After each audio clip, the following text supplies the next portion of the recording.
അല്പനേരമുള്ള ദൈവവചന ധ്യാനത്തിനായിട്ട് എബ്രായ ലേഖനം 10-ാം അധ്യായം 24-25 വാക്യങ്ങൾ നമുക്ക് വായിക്കാം. Book of Hebrews chapter 10 versus 24 and 25. ചിലർ ചെയ്യുന്നത് പോലെ നമ്മുടെ സഭായോഗങ്ങളെ ഉപേക്ഷിക്കാതെ തമ്മിൽ പ്രബോധിപ്പിച്ചുകൊണ്ട് സ്നേഹത്തിനും സൽപ്രവർത്തികൾക്കും ഉത്സാഹം വർദ്ധിപ്പിക്കുവാൻ അന്യോന്യം സൂക്ഷിച്ചുകൊള്ളുക. നാൾ സമീപിക്കുന്നു എന്ന് കാണും തോറും അത് അധികമായി ചെയ്യേണ്ടതാകുന്നു. നമുക്ക് പ്രാർത്ഥിക്കാം. പരിശുദ്ധ പിതാവേ, വീണ്ടും ഒരു സമയം അങ്ങയുടെ പാദപീഠത്തിലടി ഞങ്ങൾക്ക് തന്നിരിക്കുന്നതിനായിട്ട് നന്ദിയോടെ സ്തോത്രം.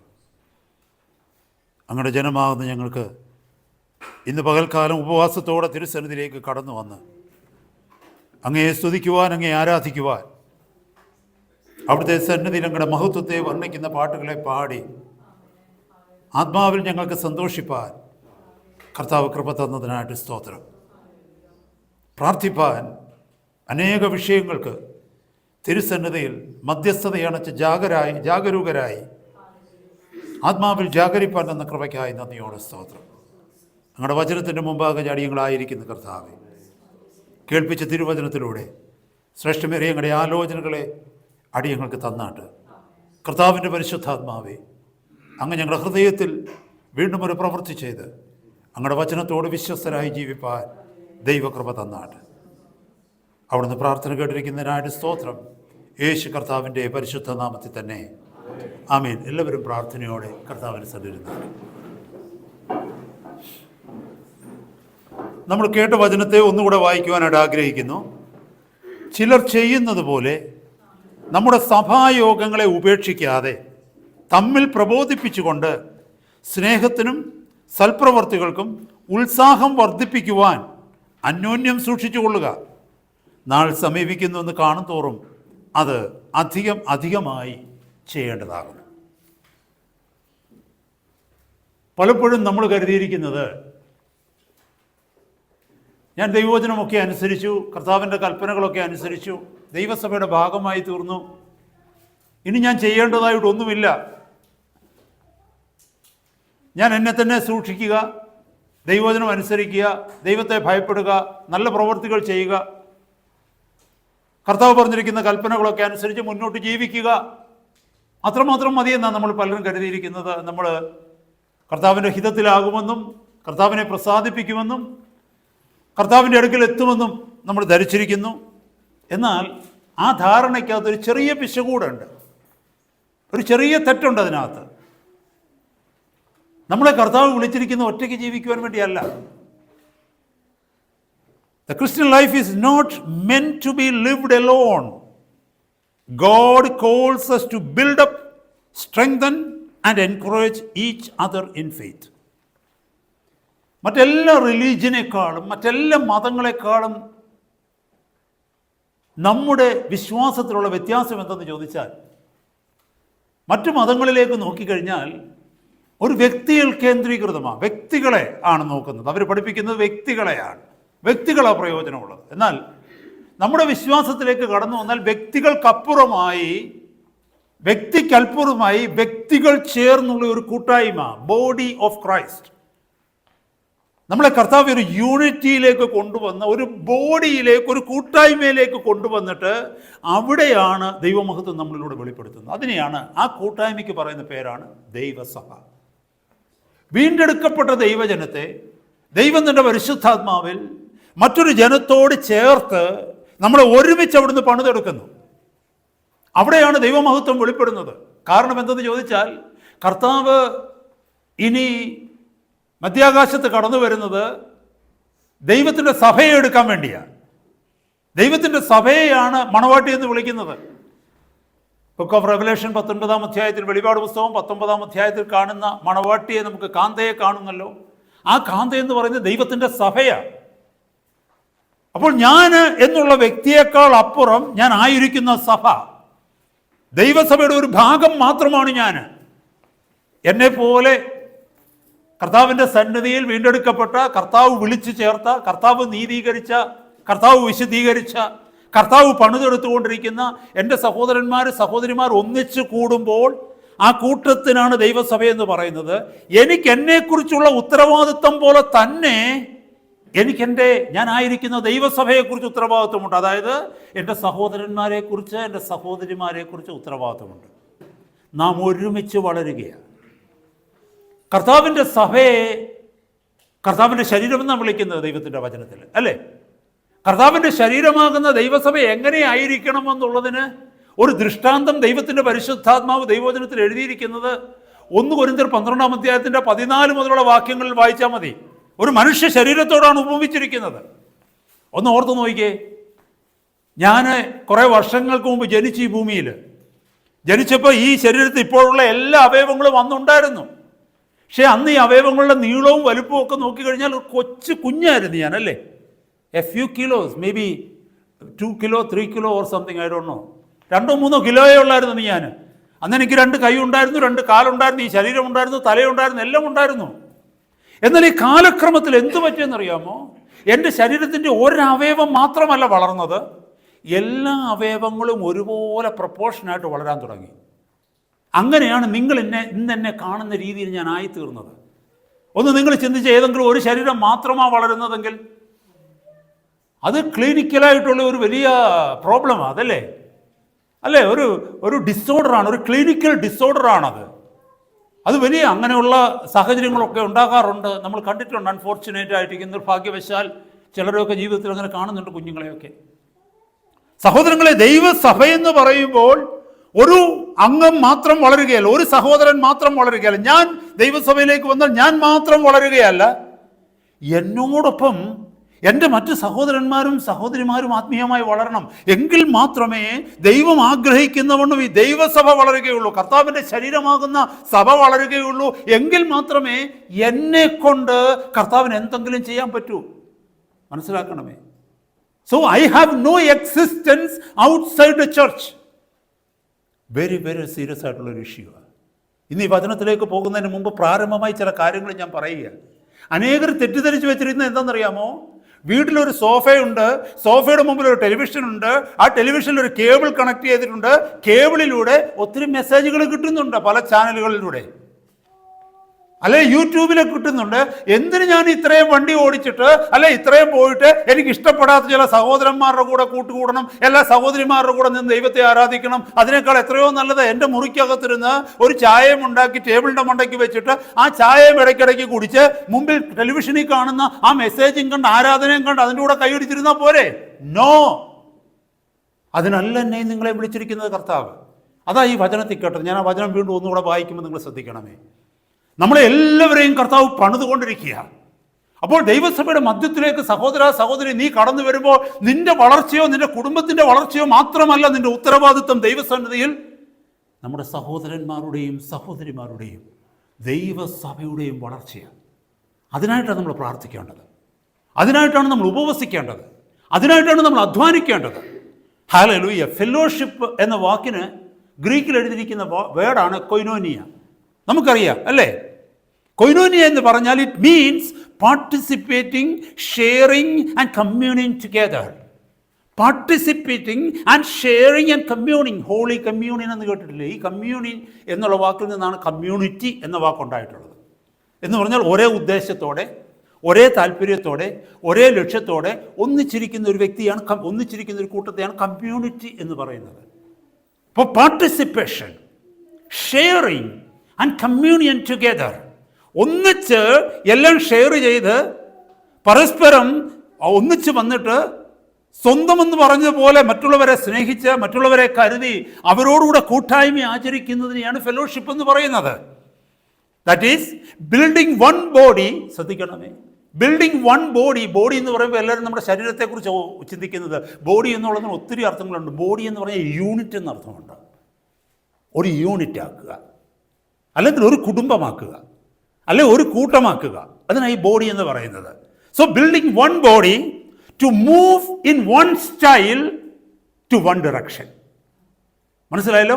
ഒരേ ലക്ഷ്യത്തിലേക്ക് ഒരേ രീതിയിൽ ഒന്നിച്ച് മൂവ് ചെയ്യുന്ന, ചലിക്കുന്ന ഒരു കൂട്ടത്തെ ഉണ്ടാക്കുക എന്ന് പറയുന്നതാണ് ഫെലോഷിപ്പ്. മനസ്സിലായ സഹോദരങ്ങളെ? ലക്ഷ്യം ഒന്ന് തന്നെയാണ്, ആ ലക്ഷ്യത്തിലേക്ക് പോകുന്ന മാർഗവും ഒന്ന് തന്നെയാണ്. അങ്ങനെ ഒരു കൂട്ടത്തെ ഉണ്ടാക്കുന്നതിനാണ് കൊയിനോനിയ അല്ലെങ്കിൽ ഫെലോഷിപ്പ് എന്ന് പറയുന്നത്. ഇനി നമ്മൾ വായിച്ചു കേട്ട വചനത്തിലേക്ക് നോക്കണം. ആ വചനം ഞാനൊന്നുകൂടെ വായിക്കുക. ചിലർ ചെയ്യുന്നത് പോലെ നമ്മുടെ സഭായോഗങ്ങളെ ഉപേക്ഷിക്കാതെ തമ്മിൽ പ്രബോധിപ്പിച്ചുകൊണ്ട് സ്നേഹത്തിനും സൽപ്രവർത്തികൾക്കും ഉത്സാഹം വർദ്ധിപ്പിക്കുവാൻ അന്യോന്യം സൂക്ഷിച്ചുകൊള്ളുക. നാൾ സമീപിക്കുന്നുവെന്ന് കാണും തോറും അത് അധികമധികമായി ചെയ്യേണ്ടതാകുന്നു. അപ്പൊ ചിലർ വിചാരിക്കുന്നത് എന്താണെന്നറിയോ? ഇതിൻ്റെ ഒന്നും ആവശ്യമില്ല. അവർ സഭായോഗങ്ങളെ അലക്ഷ്യമാക്കുക. അനേക വിശ്വാസികൾക്ക് സഭായോഗം എന്ന് പറയുന്ന ഒരൊറ്റ യോഗമാണ്. എന്താണെന്നറിയാമോ? സൺഡേയിലെ യോഗമാണ്. സൺഡേയിലെ യോഗം സഭായോഗം തന്നെയാണ്. അതുപോലെ സഭ എപ്പോഴൊക്കെ കൂടി വരുന്നു അതൊക്കെ സഭായോഗങ്ങളാണ്. Praise God. അതൊരു പക്ഷേ വെർച്വൽ മീറ്റിംഗ് ആകാം, സൂമിലെ മീറ്റിങ്ങുകളാകാം, അല്ലെങ്കിൽ മറ്റെന്തെങ്കിലും പ്ലാറ്റ്ഫോംസ് ആകാം, സോഷ്യൽ മീഡിയ പ്ലാറ്റ്ഫോംസ് എന്തെങ്കിലും ആകാം, അല്ലെങ്കിൽ ഇലക്ട്രോണിക് പ്ലാറ്റ്ഫോംസ് എന്തെങ്കിലും ആകാം, വെർച്വൽ മീഡിയ ആകാം. ദൈവസഭ എവിടെ കൂടി വരുന്നുവോ അത് സഭായോഗമാണ്. ഇവിടെ പറയുകയാണ്, ചിലർ ചെയ്യുന്നത് പോലെ നമ്മുടെ സഭായോഗങ്ങളെ ഉപേക്ഷിക്കാതെ എന്തിനാ? തമ്മിൽ പ്രബോധിപ്പിച്ചുകൊണ്ട് സ്നേഹത്തിനും സൽപ്രവൃത്തികൾക്കും ഉത്സാഹം വർദ്ധിപ്പിക്കുവാൻ. എൻ്റെ ഉള്ളിൽ സ്നേഹത്തിനും സൽപ്രവൃത്തികൾക്കും ഉത്സാഹം വർദ്ധിക്കണമെന്നുണ്ടെങ്കിൽ മറ്റു ചില സഹോദരങ്ങൾ എന്നെ പ്രബോധിപ്പിക്കേണ്ടിയിരിക്കുന്നു, മറ്റു ചിലർ എന്നെ എൻകറേജ് ചെയ്യേണ്ടിയിരിക്കുന്നു, മറ്റു ചിലർ എന്നോട് സംസാരിക്കേണ്ടിയിരിക്കുന്നു, മറ്റുള്ള ചിലരുടെ ജീവിതം ഞാൻ കാണേണ്ടിയിരിക്കുന്നു. ഇതൊക്കെ സംഭവിക്കുന്നത് എവിടെയാണെന്നറിയാമോ? വീട്ടിൽ സോഫ റൂമിൽ ഇരുന്ന് കഴിഞ്ഞാൽ സംഭവിക്കത്തില്ല. നിന്നെ വിളിച്ചിരിക്കുന്ന കൂട്ടത്തിൽ നീ എത്തണം. ഒരു ദിവസം മാത്രമല്ല, കണ്ടിന്യൂസ്ലി എത്തണം. എന്ന് പറഞ്ഞാൽ ഈ വിഷയങ്ങളിൽ നമ്മൾ വർദ്ധിച്ചു വരണം, സ്നേഹത്തിൽ വർദ്ധിച്ചു വരണം, സൽപ്രവർത്തികളിൽ വർദ്ധിച്ചു വരണം. എന്നെ കൊണ്ടുള്ള പ്രയോജനം ഈ ഞാൻ ആയിരിക്കുന്ന ദേശത്തുണ്ടാകണം, ദൈവരാജ്യത്തിനുണ്ടാകണം. അതിന് ഞാൻ അനുദിനം ഇതിനെ വർദ്ധിപ്പിച്ചുകൊണ്ടിരിക്കണം. ഇവിടെ എഴുതിയിരിക്കുന്നു, നാൾ സമീപിക്കുന്നു എന്ന് കാണും തോറും അത് അധികമധികമായി ചെയ്യണം. ഏത് നാളാണ്? ഇതിനെക്കുറിച്ച് തിയോളജിയൻസ് പല അഭിപ്രായമാണ് പറയുന്നത്.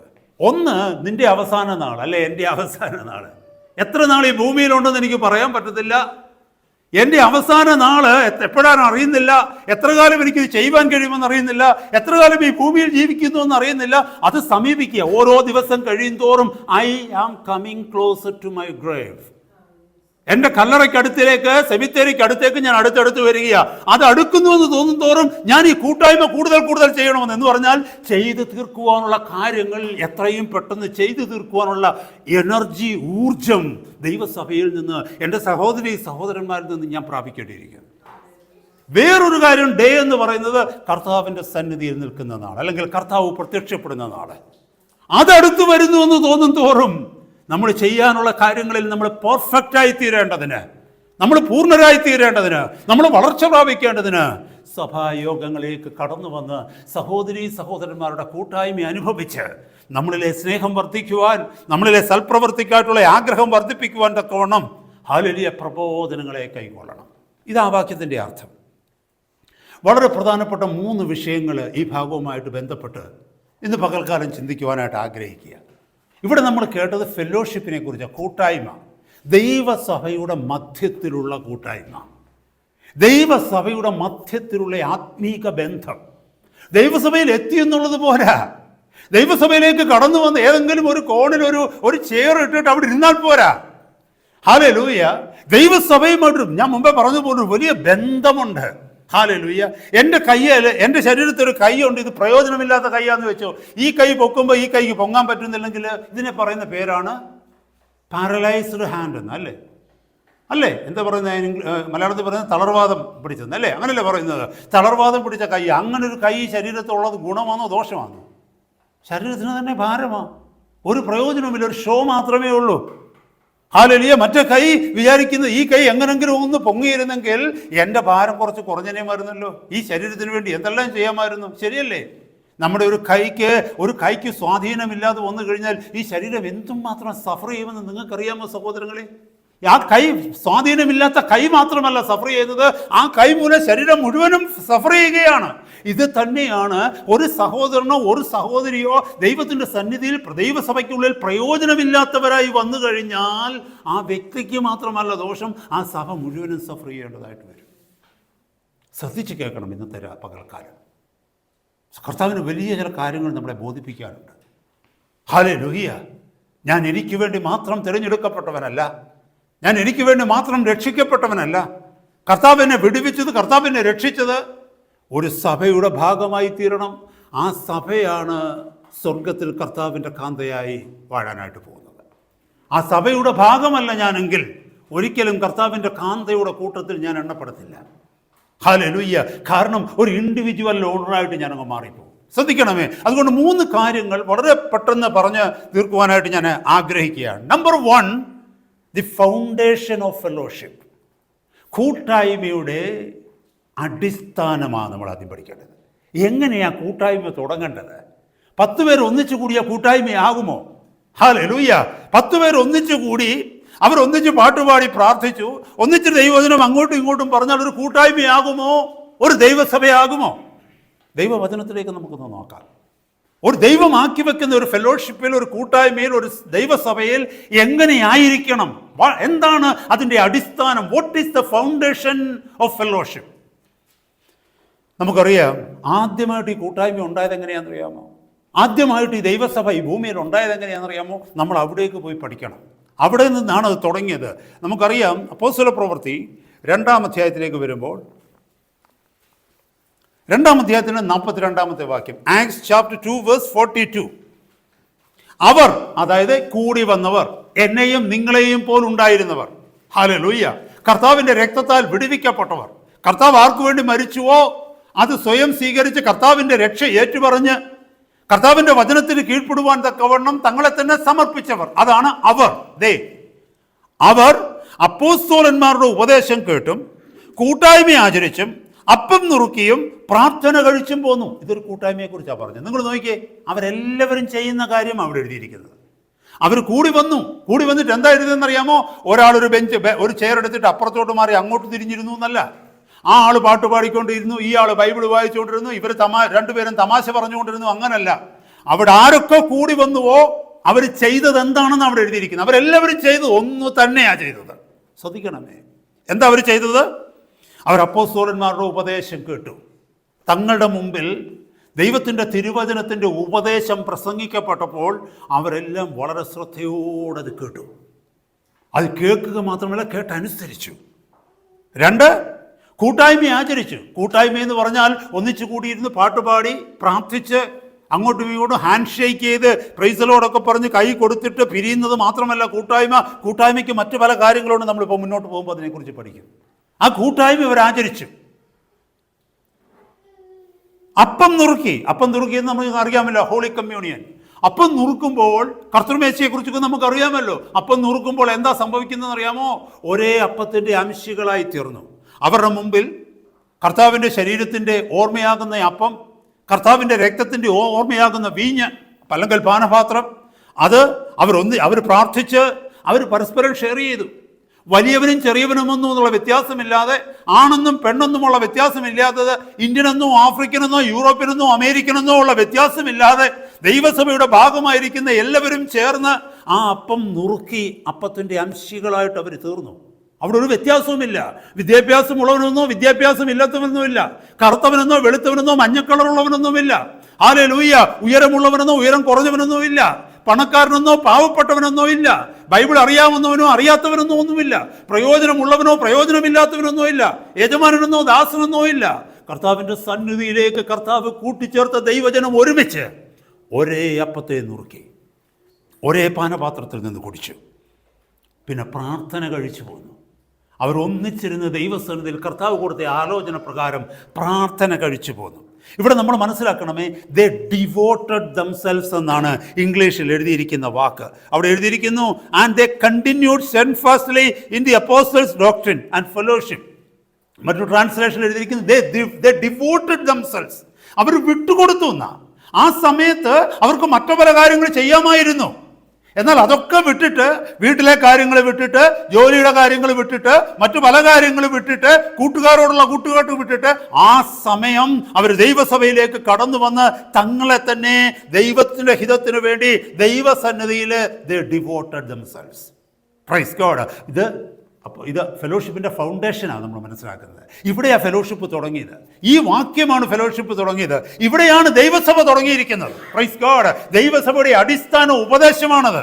Praise God. ഹല്ലേലൂയ. അപ്പോൾ സഹോദരന്മാരെ, സഹോദരിമാരെ, നമ്മൾ ഒരുമിച്ച് കടന്നു വരുമ്പോൾ ഇത് നമ്മുടെ മധ്യത്തിൽ ഉണ്ടാകണം. അപ്പോസ്തലന്മാരുടെ ഉപദേശം നമ്മൾ കേൾക്കണം. അല്ലെങ്കിൽ കർത്താവിൻ്റെ ഉപദേശം തൻ്റെ അപ്പോസ്തലന്മാരിലൂടെ നമുക്ക് എഴുതി തന്നിരിക്കുന്ന ഈ ദൈവവചനത്തിൻ്റെ ഉപദേശം കേൾക്കണം, അതനുസരിക്കണം, അത് പ്രമാണിക്കണം. അതുമാത്രമല്ല, നമ്മൾ ഫെലോഷിപ്പ്, കൂട്ടായ്മ ആചരിക്കണം. കൂട്ടായ്മ ആചരിക്കണം എന്ന് പറഞ്ഞാൽ മുമ്പേ പറഞ്ഞതുപോലെ ഇവിടെ വന്ന് നമ്മൾ ഒന്നിച്ച് കൂടിയിരുന്നു, നമ്മൾ ഇതെല്ലാം കേട്ടിട്ട് പോകാൻ നേരം അങ്ങോട്ടും ഇങ്ങോട്ടും ഹാൻഡ് ഷേക്ക്, കൈയൊക്കെ കൊടുത്തിട്ട് അല്ലെങ്കിൽ ഹഗ് ചെയ്തിട്ട് ഇവിടുന്ന് ബൈ ബൈ പറഞ്ഞ് അല്ലെങ്കിൽ ഒരു ചായയും കുടിച്ച് ഇറങ്ങിപ്പോകുന്നു എന്നുള്ളത് മാത്രമല്ല. Praise God. കൂട്ടായ്മ എന്ന് പറഞ്ഞാൽ മുമ്പേ കേട്ടതുപോലെ കൊയിനോനിയ, participating and sharing and communing together. Hallelujah. അങ്ങോട്ടും ഇങ്ങോട്ടും ഷെയർ ചെയ്യണം. എൻ്റെ ഭാരങ്ങൾ എൻ്റെ സഹോദരങ്ങളോട് പറയണം, അവരുടെ ഭാരങ്ങൾ ഞാൻ കേൾക്കണം. അതിനകത്ത് മുഖം മ്ലാനമായിട്ട് ഒരാളെ കണ്ടു കഴിഞ്ഞാൽ ആളിൻ്റെ അടുത്ത് ചെന്നിട്ട്, സഹോദര എന്താ പ്രശ്നം, എന്തെങ്കിലും ഉണ്ടോ, സഹോദരി എന്താ വിഷയം, ജോലി സ്ഥലത്ത് ചില പ്രയാസങ്ങൾ ഉള്ളവരുണ്ടാകാം, സാമ്പത്തികമായിട്ട് ബുദ്ധിമുട്ട് അനുഭവിക്കുന്നവരുണ്ടാകാം, അതല്ലാതെ ശാരീരികമായിട്ട് ആരോഗ്യസ്ഥിതിയിൽ ഭാരപ്പെടുന്നവരുണ്ടാകാം, അല്ലെങ്കിൽ സാമ്പത്തിക സ്ഥിതിയിൽ ബുദ്ധിമുട്ടുണ്ടാകാം, കുഞ്ഞുങ്ങളുടെ കാര്യത്തിൽ വിഷമിക്കുന്നവരുണ്ടാകാം. ഈ കൂടി വരുന്നവരുടെ മധ്യത്തിൽ ഇന്ന് നമുക്കുള്ളതുപോലെ തന്നെ പല പല വിഷയങ്ങളുണ്ടാകാം അവർക്ക്. സഹോദരങ്ങളെ, അതറിയുകയും അല്ലെങ്കിൽ അറിയിക്കുകയും പരസ്പരം ചേർന്നിരുന്ന വിഷയങ്ങളെ ഷെയർ ചെയ്യുകയും പ്രാർത്ഥിക്കുകയും ഒന്നിച്ചിരുന്ന് ചില ഭക്ഷണം കഴിക്കുകയും. ഹല്ലേലൂയ. നമുക്കറിയാം, പ്രത്യേകിച്ച് 1 കൊരിന്ത്യർ 11 അധ്യായത്തിലേക്ക് വരുമ്പോൾ കർത്താവിൻ്റെ മേശയെക്കുറിച്ചൊക്കെ അപ്പോസ്തലൻ അവിടെ പറയുന്നുണ്ട്. നമ്മുടെ താഴേക്ക് 1 കൊരിന്ത്യർ 11 അധ്യായത്തിൻ്റെ 13 മുതൽ താഴേക്കുള്ള വാക്യങ്ങൾ വായിക്കുമ്പോൾ, പക്ഷേ അതിന് മുമ്പിൽ വേറൊരു ഭാഗം എഴുതിയിട്ടുണ്ട്. എന്താണെന്നറിയാമോ? അന്ന് സംഭവിച്ചിരുന്നൊരു കാര്യം, ചിലർ ഭക്ഷണം കൊണ്ടുവന്നിട്ട് അവരൊറ്റയ്ക്ക് മാറിയിരുന്ന് കഴിക്കുമായിരുന്നു. ചിലർക്ക് ഭക്ഷണം കൊണ്ടുവരാൻ തക്കവണ്ണം നിവൃത്തിയില്ലാതെ പട്ടിണി വരുന്നവരുണ്ടായിരുന്നു. എന്നാൽ ഈ ഭക്ഷണം കഴിക്കുന്നവര് ഈ പട്ടിണിക്ക് വരുന്നവരോട് നിങ്ങൾക്ക് വേണോ എന്ന് പോലും ചോദിക്കുന്നില്ല. അപ്പോസ്തലന്മാരെ ശാസിക്കുകയാണ്, നിങ്ങൾക്ക് വീട്ടിൽ ഇരുന്ന് ഭക്ഷണം കഴിച്ചിട്ട് വന്നാൽ പോരായിരുന്നു? ഈ നല്ല രുചിയേറിയ മണമുള്ള നല്ല ഫ്രാഗ്രൻസ് ഉള്ള ഈ മറ്റുള്ളവരെ കൊതി പിടിപ്പിക്കുന്ന ടെംപ്റ്റ് ചെയ്യിക്കുന്ന ഈ ഭക്ഷണവും പൊതിഞ്ഞുകൊണ്ട് ഇവിടെ വന്ന് ദൈവസഭയുടെ കോണിലിരുന്നുകൊണ്ട് കർത്താവിൻ്റെ മേശയുടെ മുമ്പിൽ ഇരുന്ന് നിങ്ങൾ ഭക്ഷണം കഴിക്കുക കുറച്ചു മുമ്പ്. എന്നാൽ ചിലരവിടെ പട്ടിണിക്കിരിക്കുക. നിങ്ങൾക്ക് വീട്ടിലിരുന്ന് കഴിച്ചാൽ പോരായിരുന്നോ? അപ്പോൾ അത് നമ്മളെ പഠിപ്പിക്കുന്നത് എന്താണെന്ന് ചോദിച്ചാൽ, അവിടെ ഭക്ഷണം കൊണ്ടുവരുന്നത് പതിവായിരുന്നു. കൊണ്ടുവന്നിട്ട് അതവർ ഷെയർ ചെയ്യുമായിരുന്നു. ഇതൊക്കെ ഫെലോഷിപ്പിൻ്റെ ഭാഗമാണ്. Praise the Lord. ഇവിടെ അടിസ്ഥാനം എന്താണ്? ദൈവസഭയുടെ കൂട്ടായ്മ, ആത്മീക ബന്ധത്തിൻ്റെ അടിസ്ഥാനം എന്ന് പറയുന്നത്. ഹല്ലേലൂയ. അവർ കൊണ്ടുവരുന്ന ഭക്ഷണം രുചി നോക്കാതെ അവർ ഒന്നിച്ച് കഴിക്കുമായിരുന്നു. ഏത് വീട്ടിൽ നിന്ന് കൊണ്ടുവന്നു എന്നുള്ളത് വിഷയമല്ലായിരുന്നു അവർക്ക്.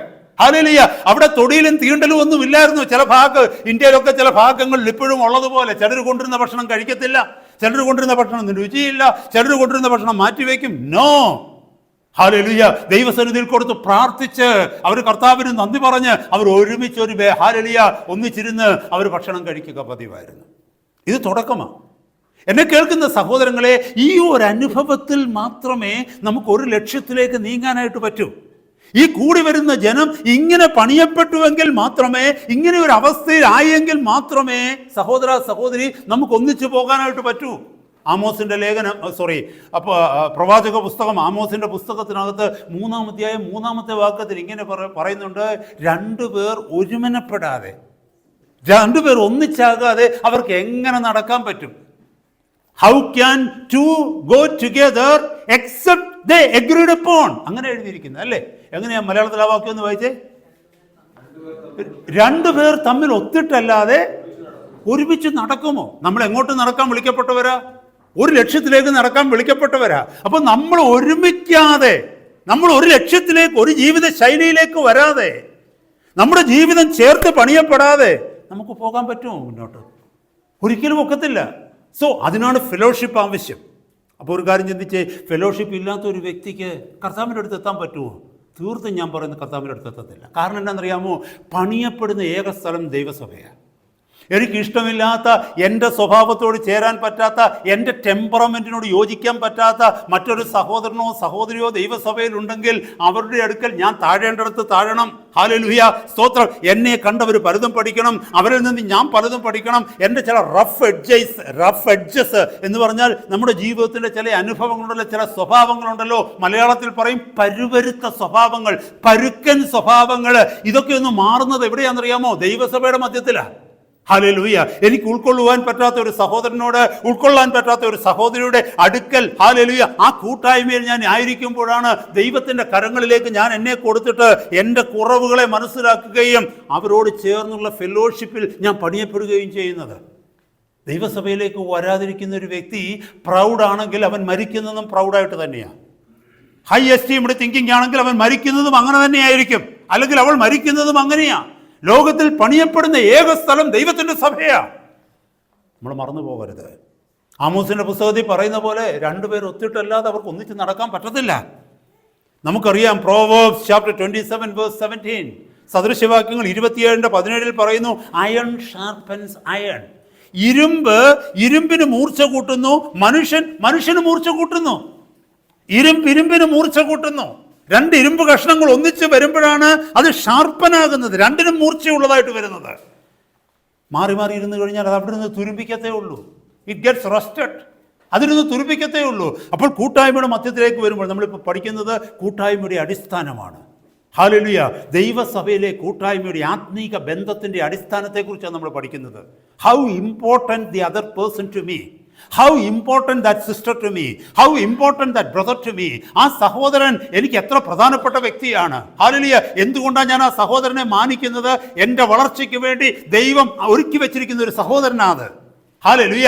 ആ സഹോദരൻ ഇല്ലാതെ എനിക്ക് സ്വർഗത്തിൽ നിലനിൽപ്പില്ല. കാരണം ആ സഹോദരനോട് കൂടെയാണ്, ആ സഹോദരിയോട് കൂടെയാണ് സ്വർഗത്തിൽ ഞാൻ ഇൻഫിനിറ്റ് ടൈം, നിത്യയുഗം കഴിയേണ്ടത്. മനസ്സിലായി? How important that is. Hallelujah.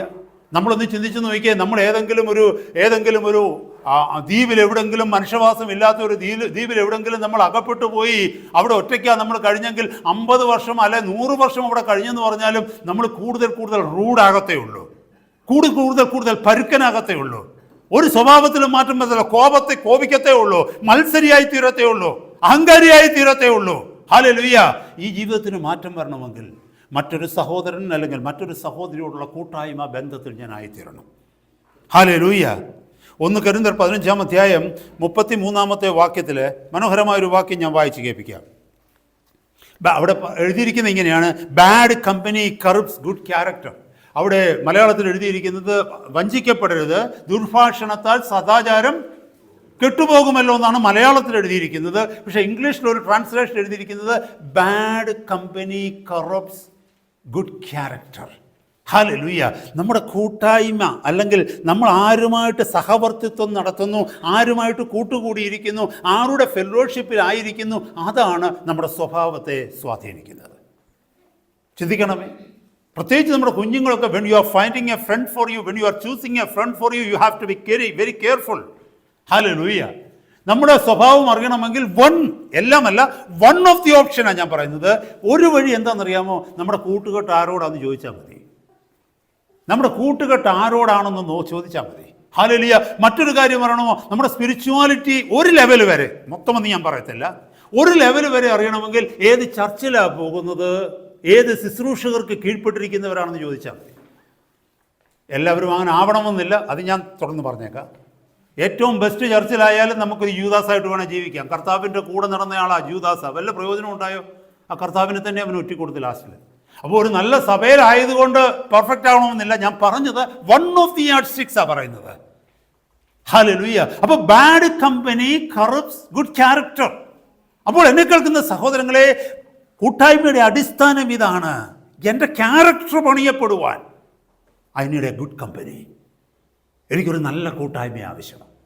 കാരണം ഞാൻ ലോകത്തിൻ്റെ കൂടെ ആയിക്കഴിഞ്ഞാൽ, ദൈവത്തെ അറിയാത്ത ഒരു ജനത്തിൻ്റെ കൂടെ ആയിക്കഴിഞ്ഞാൽ, കാലക്രമേണ ഞാൻ അവർ ചിന്തിക്കുന്നത് പോലെ ചിന്തിക്കുവാൻ്റെ കോണമിടയായിത്തീരും.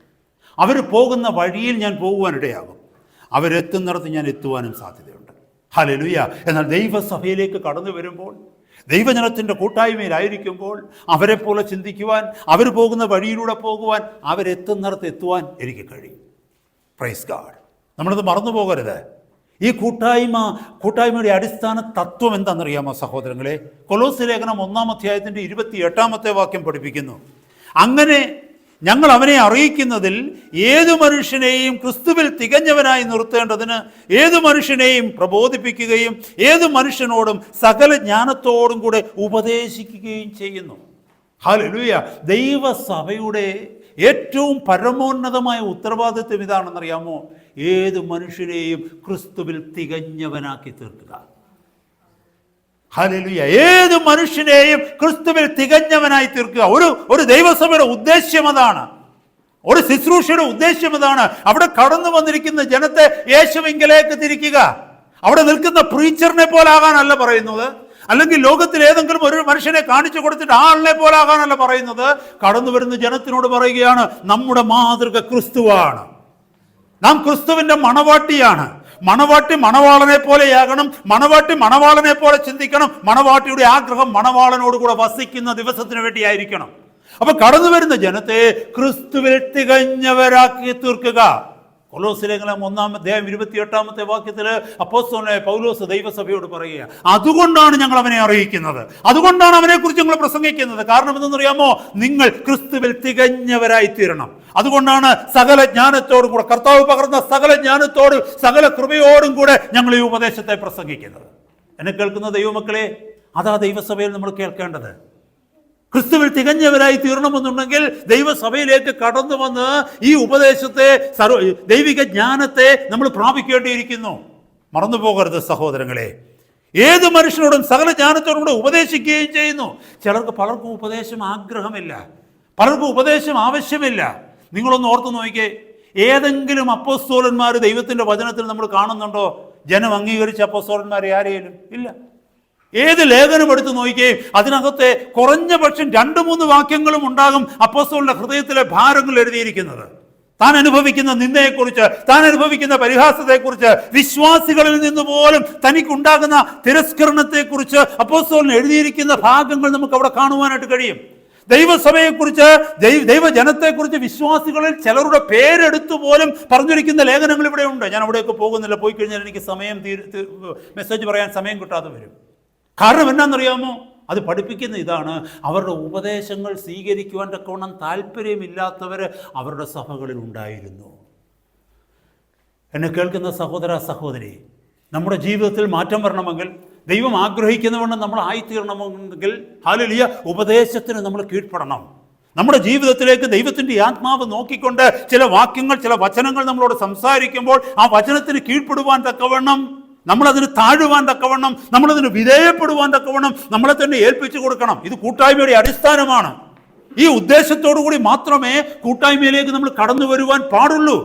അല്ലാതെ നമ്മുടെ കണ്ണിന് ഇമ്പമുള്ളത് കാണുവാൻ, കാതിന് ഇമ്പമുള്ളത് കേൾക്കുവാൻ, കെട്ടുകഥകൾ കേട്ട് സന്തോഷിപ്പാൻ ഒന്നും ആഗ്രഹിച്ച് ദൈവസഭയിലേക്ക് കടന്നു വരരുത്.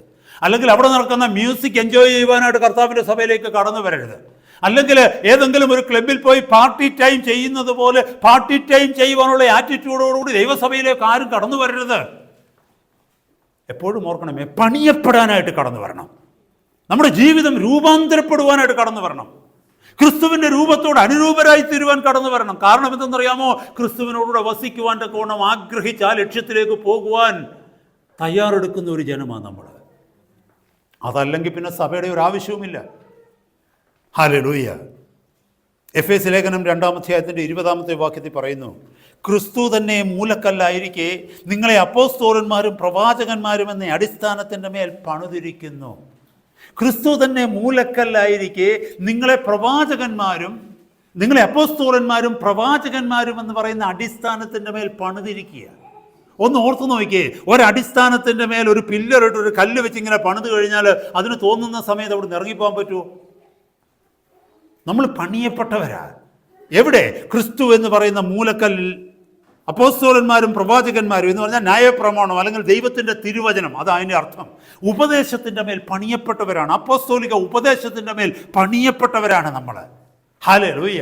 ഒന്ന് ഓർത്ത് നോക്കിയേ, പണിയപ്പെടുക എന്ന് പറയുമ്പോൾ ഓർക്കണമേ, നമ്മൾ ഇഷ്ടികകൾ എവിടെന്നെങ്കിലും ചിലപ്പോൾ മൈലുകൾക്ക് അകലയിൽ നിന്ന് ബ്രിക്സ് ട്രാൻസ്പോർട്ട് ചെയ്ത് കൊണ്ടുവരും.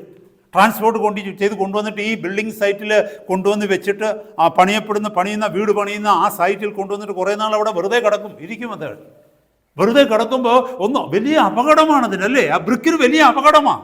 കാരണം there is no safety there.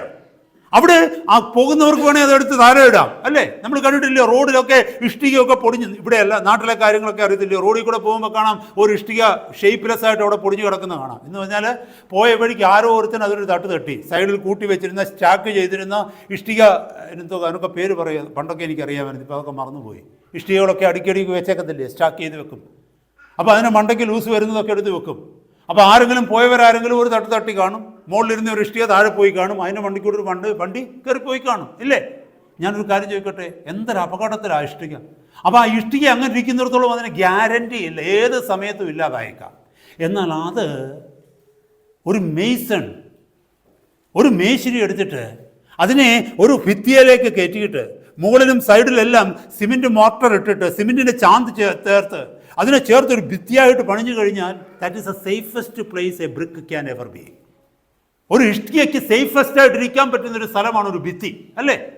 അപ്പം ഞാനൊരു കാര്യം പറയട്ടെ സഹോദര, ലോകത്തിൽ സ്വന്തം ഇഷ്ടപ്രകാരം നടന്ന എന്നെയും നിന്നെയും കർത്താവ് എടുത്തിട്ട് അകത്ത് കൊണ്ടുവന്ന് ഈ ഭിത്തി അല്ലെങ്കിൽ ദൈവസഭയാകുന്ന മനോഹരമായി പണിയപ്പെടുന്ന ഭിത്തിയിൽ കയറ്റി വെച്ചെങ്കിൽ നിന്റെ മുകളിൽ ഒരു ഇഷ്ടികയുണ്ട്, താഴെ ഒരു ഇഷ്ടികയുണ്ട്, അപ്പുറത്തും ഇപ്പുറത്തും ഇഷ്ടികയുണ്ട്, സ്നേഹമാകുന്ന സിമെന്റ് ചാന്ത് കൊണ്ട് നിന്നെ ഒന്നിച്ച് കെട്ടി നിന്നെ പണിതിരിക്കുന്നുവെങ്കിൽ I tell you that is the safest place you can ever B.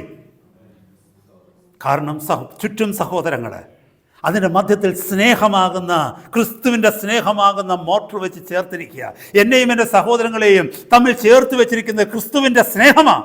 എത്ര ശ്രേഷ്ഠമേറിയ ഒരു ബന്ധമാണ് ആ ഭിത്തിയിൽ നമുക്ക് കാണുവാനായിട്ട് കഴിയുന്നത്.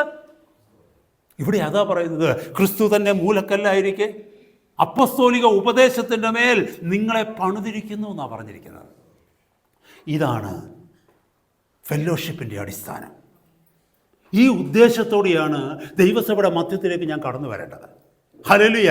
അല്ലാതെ ലോകത്തിൽ കാണുന്ന പൊളിറ്റിക്സ് ഇതിനകത്തും കാണിക്കുക എന്നുള്ളതല്ല, ദൈവസഭയ്ക്കകത്തും കാണിക്കുക എന്നുള്ളതല്ല. നമ്മുടെ സഭയിൽ അതൊന്നുമില്ല, കർത്താവിൻ്റെ കൃപയാൽ.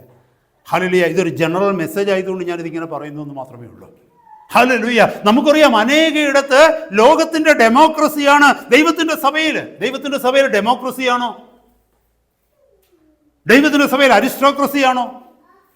ദൈവത്തിൻ്റെ സന്നിധിയിലെ ഡെമോക്രസിയോ അരിസ്റ്റോക്രസിയോ ഒന്നുമല്ല. ദൈവത്തിൻ്റെ സഭയിലുള്ളത് തിയോക്രസിയാണ്. ദൈവം നിശ്ചയിക്കുന്നു, ദൈവം അത് ചെയ്യുന്നു. നമ്മളെല്ലാവരും ഒരുപോലെ ദൈവവചനത്തിന് പൂർണ്ണമായി കീഴ്പ്പെടുന്നു, ദൈവിക ആലോചനകൾക്ക് കീഴ്പ്പെടുന്നു. അവിടെ നേതാവ് ഒരാളേ ഉള്ളൂ, ഗവൺമെന്റ് ഒരാളേ ഉള്ളൂ, ഗവൺമെന്റ് ഓഫ് ഗോഡ്. അതുകൊണ്ട് അതിനെ പറയുന്നത് കിങ്ഡം ഓഫ് ഗോഡ്. ഹല്ലേലൂയ. എന്നാൽ അങ്ങനെയാണോ ഇന്ന് ചുറ്റുപാടുകളിലേക്കൊന്ന് നോക്കിക്കേ? അങ്ങനെയാണോ സഹോദരങ്ങളെ ചുറ്റുപാടുകളിൽ? അല്ല. ലോകത്തിലെ ഡെമോക്രാറ്റിക് വേയിൽ തന്നെയാണ് പല സഭകളെന്ന് പറയുന്നിടത്ത് നടക്കുന്നത്. കാരണം അവർ ലോകത്തിൽ നിന്നാണ് പാഠം പഠിക്കുന്നത്, അല്ലേ? നമ്മൾ പറയുന്നൊരു വാക്കെന്താണെന്നറിയാമോ? നാട്ടുനടപ്പ്. എന്താ? ദൈവസഭയ്ക്കകത്ത് നാട്ടുനടപ്പില്ല കേട്ടോ. ദൈവസഭയ്ക്കകത്ത് ഒറ്റ നടപ്പേ ഉള്ളൂ. ദൈവത്തിൻ്റെ തിരുവചനത്തിൽ എന്ത് പറയുന്നു അത്? അപ്പസ്തോലിക പ്രവൃത്തിയിൽ ആദ്യ ദൈവസഭയെക്കുറിച്ചുള്ള പാരമ്പര്യം കാണിച്ചു തന്നിരിക്കുന്നു, ഒരു കരട് രൂപം കാണിച്ചു തന്നിരിക്കുന്നു, ഒരു മാതൃക കാണിച്ചു തന്നിരിക്കുന്നു. ദൈവത്തിൻ്റെ സഭയെ ആ മാതൃകയോട് ചേർത്ത് നോക്കണം. That is A history. Acts of apostles എന്ന് പറയുന്നത് that is A history of the church. ആദ്യത്തെ സഭ എങ്ങനെയായിരുന്നു എന്ന് കാണിച്ചു തരികയാണ്. കാരണം ഇപ്പോൾ പണിയുന്ന സഭകൾ, ഇപ്പോൾ ഉള്ള സഭകൾക്കൊരു മാതൃകയായി കാണിക്കാൻ. അത് മാത്രമേ ഉള്ളൂ. നമുക്ക് നാട്ടു നടപ്പെന്നോ നാട്ടിൻ്റെ സംസ്കാരമെന്നോ പറഞ്ഞൊരു പരിപാടിയില്ല. ഒരു ദൈവപൈതൽ ഒറ്റ സംസ്കാരമേ ഉള്ളൂ, അത് കർത്താവ് തന്നിരിക്കുന്ന സംസ്കാരമാണ്. ഇതാണ് അടിസ്ഥാനം. This is the foundation of fellowship. Praise God. Hallelujah. രണ്ടാമത് നമുക്ക് അതിൽ നിന്ന് മനസ്സിലാക്കേണ്ടത് ഇതാണ്, ദ ഫങ്ഷൻ ഓഫ് ഫെലോഷിപ്പ്. നമ്മൾ ഇതിനകത്തേക്ക് കൊണ്ടുവന്നു. ശ്രദ്ധിക്കണമേ സഹോദരങ്ങളെ, ഈ സഭയ്ക്കകത്തേക്ക് ദൈവസഭയിലേക്ക് നമ്മളെ കൊണ്ടുവന്നു. നമുക്ക് മനസ്സിലായി ഫൗണ്ടേഷൻ. ഫൗണ്ടേഷൻ എന്ന് പറഞ്ഞാൽ വാട്ട് ഷുഡ് ഐ എക്സ്പെക്ട്, ഞാൻ എന്താണ് പ്രതീക്ഷിക്കേണ്ടത്, അതാണ് നമ്മളിപ്പോൾ ഇതുവരെ കേട്ടത്. രണ്ടാമത് ഇതിനെ കേൾക്കാൻ പോകുന്നത് the function of the fellowship. Fellowship അല്ലെങ്കിൽ ദൈവസഭയുടെ കൂട്ടായ്മയുടെ പ്രവർത്തനം എങ്ങനെയായിരിക്കണം? നമ്മൾ ഇതിനകത്ത് വന്നു കഴിഞ്ഞാൽ എങ്ങനെയായിരിക്കണം നമ്മൾ പ്രവർത്തിക്കേണ്ടത്, എങ്ങനെയായിരിക്കണം നമ്മൾ ചെയ്യേണ്ടത്, നമ്മുടെ ജീവിതത്തെ how do we conduct our life, അതിനെക്കുറിച്ച് നമ്മൾ മനസ്സിലാക്കുമ്പോൾ hallelujah, fellowship encourages spiritual growth. ആത്മീക വളർച്ചയാണ് ദൈവിക കൂട്ടായ്മ എൻകറേജ് ചെയ്യുന്നത്, പ്രോത്സാഹിപ്പിക്കുന്നത്. എന്ന് പറഞ്ഞാൽ സഹോദരങ്ങൾ ഒരുപോലെ വളരണം ക്രിസ്തുവിൽ. മുമ്പേ കേട്ടതുപോലെ, ഞാൻ മുമ്പേ ആരംഭത്തിൽ പറഞ്ഞതുപോലെ, ഒരു ശരീരത്തിൻ്റെ ഒരു അവയവം മാത്രമല്ല വളരേണ്ടത്, എല്ലാ അവയവങ്ങളും ഒരുപോലെ വളരണം. എങ്കിൽ മാത്രമേ ആ ശരീരം കൊണ്ട് എന്തെങ്കിലും പ്രയോജനമുള്ളൂ. അപ്പോൾ ഈ ഫെലോഷിപ്പ് എന്തിനെന്ന് ചോദിച്ചു കഴിഞ്ഞാൽ നമ്മളെല്ലാവരും വളരാനാണ്. അപ്പോൾ ഒരാളെ വളർത്താതിരിക്കുന്ന രീതി എന്തെങ്കിലും ആ കൂട്ടായ്മയ്ക്കകത്തുണ്ടെങ്കിൽ അതൊരു കൂട്ടായ്മ ദൈവഹിതപ്രകാരമുള്ളതല്ല. ഒരാളെ അടിച്ചമർത്തി ഇരുത്തുന്നത് എന്തെങ്കിലും അവിടെ ഉണ്ടെങ്കിൽ അതൊരിക്കലും ദൈവിക കൂട്ടായ്മയല്ല. ഞാൻ വളരുന്നത് പോലെ എൻ്റെ സഹോദരനും ദൈവസന്നിധിയിൽ വളരണം. ഞാൻ ഉപയോഗിക്കപ്പെടുന്നത് പോലെ എൻ്റെ സഹോദരങ്ങളും ദൈവസന്നിധിയിൽ ഉപയോഗിക്കപ്പെടണം. അതിന് എന്നാൽ കഴിയുന്ന കാര്യങ്ങളെല്ലാം ഞാൻ ചെയ്യണം എന്ന് പറഞ്ഞാൽ എൻ്റെ മുമ്പിൽ അവരെ പിടിച്ചു നിർത്തണമെന്ന്, എൻ്റെ പുറകിലെന്നല്ല. ശ്രദ്ധിക്കണമേ സഹോദരന്മാരെ, സഹോദരിമാരെ, ശ്രദ്ധിക്കണമേ. ഞാനൊരു കാര്യം ചോദിക്കട്ടെ. ഹല്ലേലൂയ. നമ്മൾ ഈ പണ്ട് നാട്ടിലൊക്കെ തടിപ്പാലങ്ങളുണ്ടായിരുന്നു കേട്ടോ. തടിപ്പാലം എന്ന് പറഞ്ഞു കഴിഞ്ഞാൽ കോൺക്രീറ്റ് ബ്രിഡ്ജ് വരുന്നതിന് മുമ്പ് വലിയ തോടുകൾക്ക് ക്രോസ് ചെയ്യാൻ വേണ്ടി, അന്നൊന്നും പൈസ ഇല്ലാത്ത കാലമാണ്. I am talking about 50 years ago, may be 40, 50, 60 years ago ഞങ്ങളുടെ നാട്ടിലൊക്കെ ഉണ്ടായിരുന്നത് തടിപ്പാലം എന്നാണ് പറയുന്നത്. എന്ന് പറഞ്ഞാൽ വലിയ തോടാണ്, വലിയ സ്ട്രീം, സംതിങ് ലൈക്ക് റിവർ. അപ്പോൾ വലിയ നീളത്തിലുള്ള പരുക്കൻ തടി, കാട്ടിലെവിടെ നിന്നെങ്കിലും ഈ കമ്പകത്തടി എന്നൊക്കെ പറഞ്ഞ് വലിയ തടിയുണ്ട്, ഉരുളൻ തടി, അത് കട്ട് ചെയ്തുകൊണ്ട് വന്നിട്ട് 2 എണ്ണം ചേർത്തിടും. ചിലയിടത്ത് ഒന്നേ ഉള്ളൂ, കാരണം ഇങ്ങനത്തെ ഇത്ര നീളത്തിൽ തടി കിട്ടത്തില്ല. ചിലയിടത്ത് ഒന്നേ ഉള്ളൂ. അപ്പോൾ ഈ വഴിയിൽ നിന്ന് അപ്പുറത്തോട്ട് പോകണമെന്നുണ്ടെങ്കിൽ one has to be very, very, very careful walking on this rotten wood, this round rotten wood. കാല് തെറ്റിയെങ്കിൽ എന്ത് ചെയ്യുമെന്നറിയാമോ? വാട്ടർ ഉണ്ട് താഴെ. പ്രത്യേകിച്ച് മഴക്കാലത്തൊക്കെ വെള്ളം നിറഞ്ഞു പോകുന്ന വലിയ ഇതിൽ ഞങ്ങളുടെയൊക്കെ ജീവിതത്തിൽ എനിക്ക് ഇപ്പോഴും അത് ഭയാനകമാണെന്ന് പോയിക്കൊണ്ടിരുന്നത്. സ്കൂളിലൊക്കെ പോകാതിരിക്കാൻ പറ്റുമോ? കാരണം 1.5 മാസം 2 മാസമൊക്കെ മഴക്കാലമല്ലേ, ജൂണിൽ തുടങ്ങിക്കഴിഞ്ഞാൽ. അപ്പോൾ ഇനിയിപ്പോൾ വെള്ളം താണിട്ടേ പോകുന്നുള്ളൂ എന്ന് പറഞ്ഞാൽ എന്ത് ചെയ്യും? സ്കൂളിൽ പോകാതിരിക്കാൻ പറ്റുമോ? അപ്പോൾ അപ്പനും അമ്മയും മക്കളെയും കൊണ്ടൊക്കെ, അമ്മയെന്നല്ല പറയുന്നത്, അപ്പനൊക്കെ മക്കളെയും കൊണ്ട് വരുന്നത് എങ്ങനെയാണെന്നറിയാമോ? പാലത്തേക്ക് കയറുന്നതിന് മുമ്പേ നമ്മുടെ കയ്യിൽ നിന്ന് സഞ്ചിയൊക്കെ വാങ്ങിക്കും, പുസ്തകങ്ങളൊക്കെ വാങ്ങിച്ച് അവരുടെ കയ്യിൽ പിടിച്ചിട്ട് പറയും, മോനെ സൂക്ഷിച്ച് വരണം, താഴോട്ട് നോക്കി വരരുത്, മുന്നോട്ട് നോക്കിയാൽ വരാവൂ. താഴോട്ട് നോക്കിയാൽ വെള്ളമാണ്, തല ഇറങ്ങി താഴെ പോകും. അതുകൊണ്ട് നീ മുന്നോട്ട് വരണം. പുറകിലല്ല കുഞ്ഞുങ്ങളെ നിർത്തുന്നത്. കുഞ്ഞുങ്ങളെ എന്ത് ചെയ്യുമെന്നറിയാമോ? മുന്നിൽ നിർത്തും. കുഞ്ഞുങ്ങളെ മുന്നേ നിർത്തിയിട്ട് പറയും, പതുക്കെ മുന്നോട്ട് നോക്കി നടന്നു. അപ്പൻ ഇങ്ങനെ കയ്യിൽ, അപ്പനെ സൂക്ഷിക്കും, മുന്നേ പോകുന്ന കുഞ്ഞുങ്ങളെ സൂക്ഷിക്കും. 2-3 കുഞ്ഞുങ്ങളുണ്ടെങ്കിൽ 3നും കൂടെ ഒന്നിച്ച് കൊണ്ടുപോകാനൊക്കെ ഒന്നിനെ കൊണ്ട് അപ്പുറത്ത് നിർത്തിയിട്ട് പറയും, ഇവിടെ നിന്നോണം, ആരെങ്കിലും അവിടെ പറഞ്ഞേപ്പിക്കും, ഇവനെ ഒന്ന് സൂക്ഷിച്ചോണേ വെള്ളത്തിൽ ചാടാതെ. എന്നിട്ട് തിരിച്ചു വന്ന് 2ാമത്തെ കുഞ്ഞിനെയും കൊണ്ടുപോയി ഇതുപോലെ മുന്നേ നിർത്തി. എന്നേക്കാൾ എൻ്റെ സഹോദരൻ വളരണം, സഹോദരി വളരണമെന്ന് എനിക്ക് തോന്നലുണ്ടെങ്കിൽ അവരെ ഞാൻ പുറകിലല്ല നിർത്തേണ്ടത്, എൻ്റെ മുമ്പിൽ നിർത്തി വളർത്തണം. There is a saying in English, success without a successor is a failure. നിൻ്റെ ജീവിതകാലത്തിൽ നിനക്കൊരു പിൻഗാമിയെ വളർത്തിയെടുക്കുവാൻ നിനക്ക് കഴിയത്തില്ലെങ്കിൽ നിൻ്റെ ജീവിതം വേസ്റ്റാണ്. ഞാൻ ഈ ലോകത്തിൽ കുറേ കാലം ജീവിച്ചാൽ, ശുശ്രൂഷിച്ചാൽ, ഞാൻ ഈ ലോകത്ത് നിന്ന് പോകുന്ന സമയത്ത് എനിക്ക് പകരം ഞാൻ നിന്നിടത്ത് നിൽക്കുവാൻ കുറച്ച് സഹോദരങ്ങളെ എനിക്ക് ഒരുക്കുവാൻ കഴിഞ്ഞില്ലെങ്കിൽ എൻ്റെ ശുശ്രൂഷ കൊണ്ട് ഈ ലോകത്തിൽ ഒരു പ്രയോജനവുമില്ല. കർത്താവ് അങ്ങനെ ചെയ്തത്. കർത്താവ് തൻ്റെ ശിഷ്യന്മാരെ ഒരുക്കിയെടുത്തു. ഓരോ ശിഷ്യന്മാരെയും നോക്കിയേ, അവരവരുടെ ജീവിതത്തിൽ മറ്റ് ശിഷ്യന്മാരെ വീണ്ടും ഒരുക്കിയെടുത്തു. അങ്ങനെ ഇപ്പോൾ 2025 ഇന്നും അനേക ശിഷ്യർ കർത്താവിന് വേണ്ടി എഴുന്നേറ്റുകൊണ്ടിരിക്കുന്നു. നമ്മുടെ ജീവിതത്തിൽ വിളിച്ചിരിക്കുന്ന അതാണ്. ഇതാണ് ഫങ്ഷൻ ഓഫ് ദ ഫെലോഷിപ്പ്. കൂട്ടായ്മയുടെ പ്രവർത്തനം ഇങ്ങനെയാണ്. നമുക്ക് ബർണബാസിനെ കുറിച്ച് അറിയാമല്ലോ. അപ്പോസ്തല പ്രവൃത്തി 4-ാം അധ്യായത്തിൽ ബർണബാസിനെ കുറിച്ച് പറയുന്നത് സൺ ഓഫ് എൻകറേജ്മെൻ്റ് എന്ന് പറഞ്ഞാൽ മലയാളത്തിൽ എഴുതിയിരിക്കുന്നു പ്രബോധനപുത്രൻ എന്ന് പറഞ്ഞാൽ ഇദ്ദേഹത്തെക്കുറിച്ച് ആ നാട്ടിൽ എല്ലാവർക്കും അറിയാം. പുള്ളിക്കാരൻ എന്തോന്നറിയാമോ? മറ്റുള്ളവരെ എൻകറേജ് ചെയ്യുന്ന മനുഷ്യനാണ്, എൻകറേജറാണ്.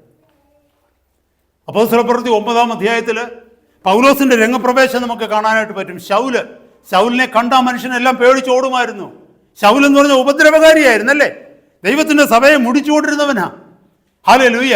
അപ്പോൾ ഈ ശൗൽ എന്നുള്ള പേര് കേട്ടാൽ എല്ലാ വിശ്വാസികൾക്കും പേടിയായിരുന്നു. അപ്പോൾ ശൗലിന് മാനസാന്തരം വന്നെന്ന് പറഞ്ഞപ്പോൾ ഒരു മനുഷ്യന് വിശ്വസിക്കാൻ പറ്റത്തില്ല. കാരണം ഇത് അവൻ്റെ അടവാണ്. കാരണം എന്താണെന്നറിയാമോ? വിശ്വാസികൾ എവിടെയൊക്കെയാണ് ഒളിച്ചിരിക്കുന്നതെന്ന് തിരിച്ചറിയുവാൻ തക്കവണ്ണം ഇവൻ വിശ്വാസിയായിട്ട് അഭിനയിക്കുക. അപ്പോൾ നമ്മുടെ ഒളിത്താവളങ്ങൾ, നമ്മൾ ഒന്നിച്ചു കൂടുന്ന ഇടങ്ങൾ, അല്ലെങ്കിൽ നമ്മുടെ ആരാധന സ്ഥലങ്ങളൊക്കെ ഇവർ കണ്ടുപിടിക്കണം. എന്നിട്ട് ഇവൻ പോയിട്ട് ആളിനെ കൂട്ടിക്കൊണ്ടു വന്ന് എല്ലാത്തിനെയും കൂടെ ഒന്നിച്ചു പിടിക്കാനുള്ള പണിയാണെന്ന് പറഞ്ഞ് ശൗലിനെ ആരും അടുപ്പിച്ചില്ല. ആ സമയത്ത് ശൗലിനെ 2 കൈയും നീട്ടി, സ്വന്തം ജീവൻ റിസ്ക് വെച്ചിട്ട് 2 കൈ നീട്ടി വിളിച്ചവനാണ് ആര്? Barnabas. He was an encourager. He was the only cause that Paul could join the church. ദൈവസഭയോട് ചേരുവാൻ തക്കവണ്ണം ദൈവം ഉപയോഗിച്ച പാലമായിരുന്നു ബർണബാസ്. ഹല്ലേലൂയ. അതുപോലെ മുന്നോട്ട് വന്നു കഴിഞ്ഞാൽ അപ്പോസ്തലപ്രവൃത്തി 15-ാം അധ്യായത്തിൽ ജോൺ മാർക്കിനെ കുറിച്ച് നമുക്ക് കാണുവാനായിട്ട് കഴിയും. ജോൺ മാർക്കിനെ കുറിച്ച് പൗലോസ് പറഞ്ഞ എന്തോന്നറിയാമോ? ഇവനെ ഇനി നമ്മുടെ കൂടെ ചേർക്കണ്ട, പംഫുലിയയിൽ വെച്ച് നമ്മളെ വിട്ടുപിരിഞ്ഞ ഇവനെ ഇനിയും കൂട്ടിക്കൊണ്ട് നമ്മുടെ അടുത്ത മിഷണറി യാത്രയ്ക്ക് പോകണ്ടെന്ന് പറഞ്ഞപ്പോൾ ബർണബാസ് എന്ത് ചെയ്യുന്നറിയാമോ? No, I am going to take എന്ന് പറഞ്ഞാൽ ഹീ ഫൗണ്ട്, ശ്രദ്ധിച്ച് കേൾക്കണം, he found potential in those people whom others wrote off. മറ്റുള്ളവർ എഴുതി തള്ളിയവരിലും ബർണബാസിനൊരു നന്മ കാണാൻ പറ്റി. ഇവനെ കൊണ്ട് ദൈവത്തിന് പ്രയോജനം ഉണ്ടാകും ഒരു നാളിൽ. അവനെ അങ്ങനെ എഴുതി തള്ളുന്നത് എങ്ങനെയാണ്? അവനെ അങ്ങനെ തള്ളിക്കളയുന്നത് എങ്ങനെയാണ്? അങ്ങനെ ഒരു ചിന്ത ബർണബാസിൽ വന്ന് നമുക്കറിയാം. അവസാന കാലഘട്ടത്തിലേക്ക് വന്നപ്പോൾ പൗലോസ് പോലും ജോൺ മാർക്കിനെ ചേർത്ത് കൊണ്ടതായിട്ട് നമുക്ക് വചനത്തിൽ വായിക്കുവാനായിട്ട് കഴിയും. Praise God. അപ്പോൾ എന്നെ കേൾക്കുന്ന സഹോദരങ്ങളെ, ഇതാണ് ഫെലോഷിപ്പിൻ്റെ പ്രത്യേകത. ദൈവസഭയിലേക്ക് ഒരു സഹോദരൻ, ഒരു സഹോദരി കടന്നു വരുമ്പോൾ അതിനകത്ത് ചില വ്യക്തികൾ ഉണ്ടാകണം എൻകറേജേഴ്സായിട്ട്. കാരണം അവർ വരുന്നത്, ദൈവസഭയിലേക്ക് ഒരു വ്യക്തി കടന്നു വരുന്നത് എല്ലാം തികഞ്ഞിട്ടല്ല, പലതും നഷ്ടപ്പെട്ടിട്ടാണ് കടന്നു വരുന്നത്. ഹല്ലേലൂയ. അങ്ങനെ നഷ്ടപ്പെട്ട് കടന്നു വരുന്നവർക്ക്, വഴിതെറ്റി കടന്നു വരുന്നവർക്ക്, ഇല്ലായ്മയിൽ കടന്നു വരുന്നവർക്ക്, ആരുടെ പ്രത്യാശയില്ലാതെ കടന്നു വരുന്നവർക്ക്, നഷ്ടം സഹിച്ച് കടന്നു വരുന്നവർക്ക് ആശ്വാസം കൊടുക്കുവാൻ ചില വ്യക്തികൾ, സ്നേഹം കൊടുക്കുവാൻ ചില വ്യക്തികൾ, തങ്ങൾക്കുള്ളതിൻ്റെ ഒരു പങ്ക് കൊടുക്കുവാൻ ചില വ്യക്തികൾ ദൈവസഭയുടെ മധ്യത്തിൽ ഉണ്ടാവണം. 1 ശമൂവേൽ 18-ാം അധ്യായത്തിൽ അനുഗ്രഹിക്കപ്പെട്ട 2 കൂട്ടുകാരെ കാണാൻ പറ്റും. ആരാന്നറിയാമോ? ജോനാഥാനും ദാവീദും. അവിടെ എഴുതിയിരിക്കുന്ന 1-ാം വാക്യം പറയുന്നത് ജോനാഥാന്റെ ഹൃദയം ദാവീദിനോട് പറ്റിച്ചേർന്നു. ഹൃദയം പറ്റിച്ചേർന്നെന്ന് നമുക്കറിയാം. ജോനാഥാൻ എന്ന് പറഞ്ഞ രാജാവിന്റെ മകനാ, ശൗലിന്റെ മകനാ അല്ലേ? അടുത്ത കിരീടാവകാശിയാണ് ആര്? ജോനാഥാൻ. ഈ ദാവീദിനെ ഉയർത്തിക്കൊണ്ടു വന്നു കഴിഞ്ഞാൽ തൻ്റെ കിരീടം നഷ്ടപ്പെട്ടു പോകുമെന്ന് എല്ലാവരെക്കാളും കൂടുതൽ ആദ്യം അറിയാവുന്നവൻ ആരാ? ജോനാഥാൻ. ചിന്തിച്ചു നോക്ക്, ആ സ്പിരിറ്റ് നോക്കിക്കേ. അങ്ങനാണെങ്കിൽ മാനുഷികമായിട്ട് നോക്കിക്കഴിഞ്ഞാൽ ആദ്യം ദാവീദിനെ ഇല്ലാതാക്കേണ്ടത് ആരായിരുന്നു? യോനാഥാനായിരുന്നു. പക്ഷെ യോനാഥാൻ അതാണോ ചെയ്തത്? തൻ്റെ അപ്പനെതിരു വേണ്ടി നിന്നു. കാരണം ദൈവം എനിക്ക് പകരം ഇവനെയാണ് ആക്കുന്നതെങ്കിൽ ഞാൻ എന്തിനാണ് ദൈവത്തിൻ്റെ ശത്രുവായി മാറുന്നത്? ഇന്ന് ദൈവസഭയിലുള്ള അനേക ശുശ്രൂഷകരെ ഈ ഒരൊറ്റ സത്യം മാത്രമൊന്ന് തിരിച്ചറിഞ്ഞാൽ മതി. ദൈവസഭയിൽ ചിലരെ ദൈവം എഴുന്നേൽപ്പിക്കുമ്പോൾ എനിക്ക് പകരമായി നാളെ നിൽക്കുവാൻ ഈ വ്യക്തിയെ ദൈവം എഴുന്നേൽപ്പിക്കുന്നുവെങ്കിൽ എനിക്ക് അവനെ തടയുവാൻ എന്ത് കഴിയും? കാരണം ഞാൻ അവനെ തടഞ്ഞാൽ ഞാൻ ദൈവത്തിൻ്റെ ശത്രുവായി മാറും. അത് ജോനാഥാൻ തിരിച്ചറിഞ്ഞു. ബർണബാസിനും അതറിയാമായിരുന്നു കേട്ടോ. ബർണബാസിനേക്കാൾ അധികം പൗലോസിനെ ജനം അംഗീകരിക്കാൻ തുടങ്ങിയപ്പോൾ, പിന്നീട് തുടങ്ങിയപ്പോൾ ബർണബാസിന് വല്ല അസൂയയും ഉണ്ടായോ ശൗലിനോട്? നിങ്ങൾക്കറിയാമോ, അപ്പോസ്തലപ്രവൃത്തി 13-ാം അധ്യായത്തിന് ശേഷം അതുവരെ ബർണബാസും പൗലോസും എന്നാണ് പറഞ്ഞുകൊണ്ടിരുന്നത് അല്ലേ? പിന്നീട് ആ അധ്യായം കഴിഞ്ഞപ്പോൾ പരിശുദ്ധാത്മാവിനെ ഒന്ന് തിരിച്ചിട്ട് പൗലോസും ബർണബാസും എന്നാക്കാൻ തുടങ്ങി. അതായത് ബർണബാസിന്റെ പേര് എഴുതിയെടുത്ത് പൗലോസ് എന്ന പേര് വന്നു, പൗലോസിന്റെ പേരെടുത്ത് 2-ാം പേര് ബർണബാസ് എന്ന് വന്നു. പക്ഷേ ബർണബാസിന് എന്തെങ്കിലും വിഷമം തോന്നിയോ? ഇല്ല. He when behind. മുമ്പേ പറഞ്ഞതുപോലെ പൗലോസിനെ അവൻ മുൻപിൽ നിർത്തി. കാരണം ദൈവത്തിന് അതാണ് പ്രസാദമെങ്കിൽ, എന്നിൽ പകർന്ന കൃപയേക്കാൾ ഈ സഹോദരനിലാണ് ദൈവം കൃപ പകരുവാൻ ആഗ്രഹിക്കുന്നതെങ്കിൽ, എന്നെ ഉപയോഗിക്കുന്നതിനേക്കാൾ ഈ സഹോദരനെയാണ് അല്ലെങ്കിൽ ഈ സഹോദരിയെയാണ് ദൈവം ശക്തമായിട്ട് ഉപയോഗിക്കുവാൻ ഈ കാലങ്ങളിൽ ആഗ്രഹിക്കുന്നതെങ്കിൽ, കർത്താവിൻ്റെ ആലോചന അങ്ങനെയാണെങ്കിൽ അപ്പാ അങ്ങയുടെ ഹിതം തന്നെ നടക്കട്ടെ എന്ന് പറഞ്ഞ് ഞാൻ ആ പുറകിലത്തിലേക്ക് സീറ്റിലേക്ക് വന്നിരിക്കുന്നതാണ് ഫെലോഷിപ്പ്. അതാണ് കൂട്ടായ്മ. കാരണം എന്നറിയാമോ, ഈ ലോകത്തിലെ നീ രണ്ടാമതാവത്തുള്ളൂ, സ്വർഗത്തിൽ നീ രണ്ടാമതാവത്തില്ല. ഈ ലോകത്തിൽ നിനക്കൊരു ടെസ്റ്റ് തരികയാ, നിന്നെ സ്വർഗത്തിൽ ഒന്നാമതാക്കാൻ വേണ്ടി. നീ ഈ ഭൂമിയിൽ രണ്ടാമതാകുവാൻ തയ്യാറാണെങ്കിൽ നീ സ്വർഗത്തിൽ ഒന്നാമനായി തന്നെ നിൽക്കും. അതല്ല, ഈ ഭൂമിയിൽ നീ ഒന്നാമനാകുവാനായിട്ട് വാശി പിടിക്കുകയാണെങ്കിൽ സ്വർഗത്തിൽ നീ അവിടെ ഉണ്ടാകുമോ എന്ന് പോലും പറയാൻ പറ്റത്തില്ല. This is fellowship. This is A function of fellowship. ഇങ്ങനെയാ ഫെലോഷിപ്പ് പ്രവർത്തിക്കേണ്ടത്, ഇങ്ങനെയാണ് ദൈവസഭ പ്രവർത്തിക്കേണ്ടത് സഹോദരങ്ങളെ. ഹല്ലേലൂയ. ഞാൻ വേഗം മുന്നോട്ട് പോവുകയാ. ഗലാത്യ ലേഖനം 6-ാം അധ്യായത്തിൻ്റെ 9-10 വാക്യങ്ങളിൽ എഴുതിയിരിക്കുന്നത്, നന്മ ചെയ്യുകയാൽ നാം മടുത്തു പോകരുത്, തളർന്നു പോകാതിരുന്നാൽ തക്ക സമയത്ത് നാം കൊയ്യും. ആകയാൽ അവസരം കിട്ടും പോലെ നാം എല്ലാവർക്കും, വിശേഷാൽ സഹവിശ്വാസികൾക്കും നന്മ ചെയ്യുക. ഹല്ലേലൂയ. കാരണം എന്നറിയാമോ, നമ്മൾ തക്ക സമയത്ത് കൊയ്യണമെന്നുണ്ടെങ്കിൽ നമ്മൾ തളർന്നു പോകരുത് നന്മ ചെയ്യുന്നതിൽ.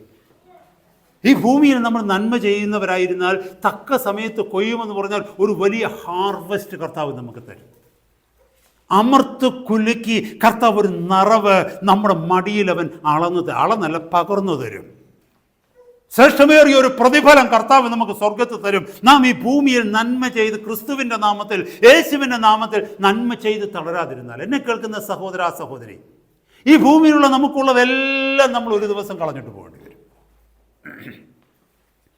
എനിക്കുള്ള നന്മകളെല്ലാം ഞാൻ ഈ ലോകത്ത് കളഞ്ഞിട്ട് പോകേണ്ടി വരും. 100% ഷുവറാണ്. ഇവിടെ ഇരിക്കുന്ന നമുക്കെല്ലാവരും, നമ്മുടെ എത്ര വലിയ വീടായാലും ശരി, എത്ര നല്ല കാറായാലും ശരി, എന്തെല്ലാം ജീവിത സാഹചര്യങ്ങൾ ഉണ്ടായാലും ശരി, ഒന്നിനേക്കാൾ കൂടുതൽ 2, 3, 4 വീടുകളുണ്ടായാലും ശരി, എത്ര മോടി പിടിപ്പിച്ച ഭംഗിയായിട്ടുള്ളതാണെങ്കിലും ശരി, I tell you my brother, my sister, soon or later ഒരു നാളിൽ നമ്മളിതെല്ലാം വിട്ടിട്ട് പോകേണ്ടി വരും. വിടത്തില്ലെന്ന് ആർക്കും പറയാൻ പറ്റത്തില്ല. ഒരു സമയം വരെ നമ്മൾ ഈ താക്കോല് കൂട്ടം കൈ മുറുക്കി പിടിച്ചുകൊണ്ട് പോകാൻ പറ്റത്തുള്ളൂ. ഒരു ദിവസം നമ്മുടെ കൈ തുറന്ന് ആ താക്കോല് മറ്റൊരാളെടുക്കുന്ന ദിവസം വരുന്നു. തരത്തില്ലെന്ന് പറഞ്ഞ് നാം പിടിച്ചു വെച്ചോണ്ട് ഇപ്പം നടക്കുന്നുണ്ടല്ലോ. ഒരു ദിവസം നമ്മുടെ കണ്ണിൻ്റെ മുമ്പിൽ വെച്ച് തന്നെ നമ്മുടെ കൈയെ പിടിച്ചിട്ട് നമ്മുടെ കൈ മറ്റൊരാൾ തുറന്ന് ആ താക്കോലെടുക്കും. അതിനേക്കാൾ എത്രയോ നല്ലതാ ഈ ജീവിച്ചിരിക്കുമ്പോൾ തന്നെ നമുക്കുള്ളതിൻ്റെ ഒരു ഭാഗം, ചെറിയൊരു ഭാഗം മറ്റുള്ളവർക്ക് കൊടുക്കാൻ നമുക്കിടയായ. ഇവിടെ വചനം എഴുതിയിരിക്കുന്നതാ, നന്മ ചെയ്യുകയിൽ നാം മടുത്തു പോകരുത്, തളർന്നു പോകാതിരുന്നാൽ തക്ക സമയത്ത് നാം കൊയ്യും. ആകയാൽ അവസരം കിട്ടും പോലെ, ദൈവം നമുക്ക് അവസരം തരും പോലെ നാം എല്ലാവർക്കും ചെയ്യണമെന്ന്. അവിശ്വാസിക്കും ഒരുപോലെ നമ്മൾ ചെയ്യണം. പിന്നെ പറയുന്നു എല്ലാവർക്കും ചെയ്യുക, പക്ഷെ വിശ്വാസികൾക്ക്, പ്രത്യേകിച്ചും വിശ്വാസികൾക്ക് ചെയ്യുക. കാരണം അത് നമ്മുടെ കുടുംബത്തിലുള്ളവരാണ്. അതുകൊണ്ട് അവിശ്വാസികളെ തള്ളിക്കളയണമെന്നല്ല, അവർക്കും നമ്മൾ നന്മ ചെയ്യണം. സാധുക്കളായിട്ടുള്ളവരെ സഹായിക്കണം. ഹല്ലേലൂയ. നമുക്ക് ലഭിച്ചിരിക്കുന്ന നന്മയുടെ ഒരു ഭാഗം അതിനായിട്ട് നമ്മൾ മാറ്റിവെക്കണം. ഇത് മാറ്റിവെച്ചില്ലെങ്കിലും മൊത്തം 100% ഈ ലോകത്തിൽ നമ്മൾ കളഞ്ഞിട്ട് പോകേണ്ടിവരാം. അതിനേക്കാൾ എത്ര നല്ലതാ ഈ ജീവിച്ചിരിക്കുമ്പോൾ തന്നെ ചിലരുടെ കണ്ണുനീര് തുടയുന്നത്, ചിലർ നമ്മുടെ മുമ്പിൽ, ചിലർക്ക് നിസ്സഹായരായിട്ട് ചിരിക്കുന്ന കണ്ടില്ല. നമ്മൾ ചിലർക്ക് ചില ഹെൽപ്പുകൾ ചെയ്യുമ്പം അവരുടെ മുഖത്ത് വരുന്ന പുഞ്ചിരി നിങ്ങൾ കണ്ടിട്ടുണ്ടോ? നമ്മുടെ ജീവിതത്തിൽ അങ്ങനെ ചില പുഞ്ചിരികൾ കാണാൻ നമുക്കിടയാകട്ടെ. പ്രത്യേകിച്ച് നോർത്ത് ഇന്ത്യയിലൊക്കെ ഞാൻ കടന്നു പോകുമ്പോൾ, അവിടുത്തെ മിഷണറിമാരുടെയൊക്കെ അടുത്ത് പോകുമ്പോൾ കൊച്ചു കുഞ്ഞുങ്ങളുടെ കയ്യിലൊക്കെ, അല്ലെങ്കിൽ കൊച്ചു പെൺകുഞ്ഞുങ്ങളൊക്കെ ഉണ്ടല്ലോ, സ്കൂളിൽ പഠിക്കുന്ന കുഞ്ഞുങ്ങൾ, അവരുടെയൊക്കെ വസ്ത്രമൊക്കെ കാണുമ്പോൾ വലിയ വേദന തോന്നുമ്പോൾ കയ്യിലുള്ളതിൻ്റെ ഒരു വീതം ആ കുഞ്ഞുങ്ങളുടെ കയ്യിലോട്ട് കൊടുക്കുമ്പോൾ നമ്മുടെ മുഖത്തോട്ട് നോക്കി ഒരു ചിരി ചിരിക്കും അവർ. എന്നെ കേൾക്കുന്ന സഹോദര സഹോദരി, നിൻ്റെ ജീവിതകാലത്തിൽ ചിലരുടെ കണ്ണുനീര് തുടയ്ക്കാനും ചിലരുടെ മുഖത്ത് പുഞ്ചിരി വരുത്താനും നമ്മുടെ ജീവിതം കൊണ്ടിടയാവട്ടെ. ഹല്ലേലൂയ. അങ്ങനെ നമ്മൾ ചെയ്താൽ തക്ക സമയത്ത് നമ്മൾ കൊയ്യും. This is heaven's treasury. കർത്താവിൻ്റെ നാമത്തിന് വേണ്ടി, കർത്താവിൻ്റെ ജനത്തിന്, കർത്താവിൻ്റെ മക്കൾക്ക്, കർത്താവിൻ്റെ ദാസീദാസന്മാർക്ക് ചെറുതായിട്ടെങ്കിലും സഹായങ്ങൾ ചെയ്താൽ അത് സ്വർഗത്തിലെ ട്രഷറിയിൽ പണം നിക്ഷേപിക്കുന്നതിന് തുല്യമാണ്. എൻ്റെ ശിഷ്യനെന്ന് കരുതി ഒരു തണ്ണീർപാത്രം വെള്ളം കുടിപ്പാൻ കൊടുക്കുന്നവന് പ്രതിഫലം കിട്ടാതെ വരികയില്ല. കർത്താവിൻ്റെ വചനമാണ്. Praise God. This is how V functions in the fellowship. ഒരു വാക്യം കൂടെ ഒന്ന് കാണിക്കട്ടെ. ഇങ്ങനെ ചെയ്യാതിരുന്നൊരു സഭയുണ്ടായിരുന്നു. ആ സഭ കൊരിന്ത്യ സഭയിൽ എല്ലാവരും എന്നല്ല, ഒരു വിഭാഗം ആളുകൾ ഇങ്ങനൊന്നും ചെയ്യത്തില്ല, അവരിതിലൊന്നും വിശ്വസിക്കുന്നില്ലായിരുന്നെന്ന്. ഞാൻ ആ ഭാഗം ഒന്ന് വായിച്ച് കേൾപ്പിക്കാം. അവരെ പരിശുദ്ധാത്മാവ് ശാസിക്കുന്നത് നമുക്ക് കാണുവാനായിട്ട് കഴിയും. ഹല്ലേലൂയ. കൊരിന്ത്യ ലേഖനം 1 കൊരിന്ത്യർ 11-ാം അധ്യായത്തിൻ്റെ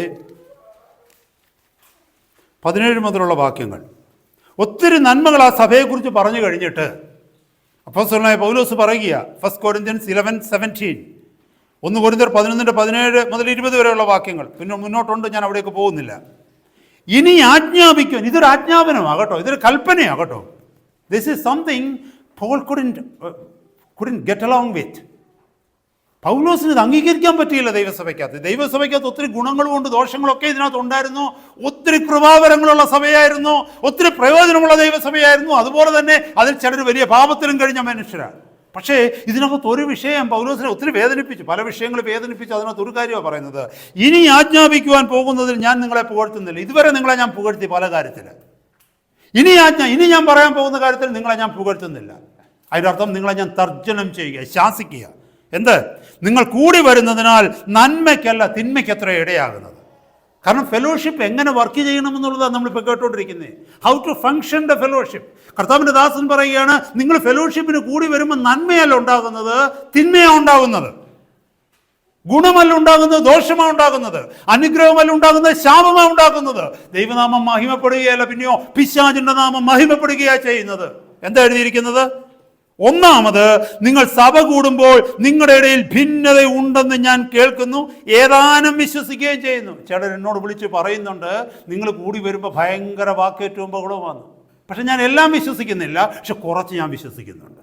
അതാ അവിടെ എഴുതിയിരിക്കുന്നത്. ദേവദാസൻ, നമ്മൾ കൂടി വരുന്നിടത്ത് ഭിന്നതയുണ്ടോ സഹോദരങ്ങളെ? നമ്മൾ കൂടി വരുന്നിടത്ത് ഭിന്നതയുണ്ടെങ്കിൽ കർത്താവ് പറയുന്നു, ഞാൻ നിങ്ങളോട് ആജ്ഞാപിക്കുകയാണ്, നിങ്ങളെ ഞാൻ പുകഴ്ത്തുന്നില്ല.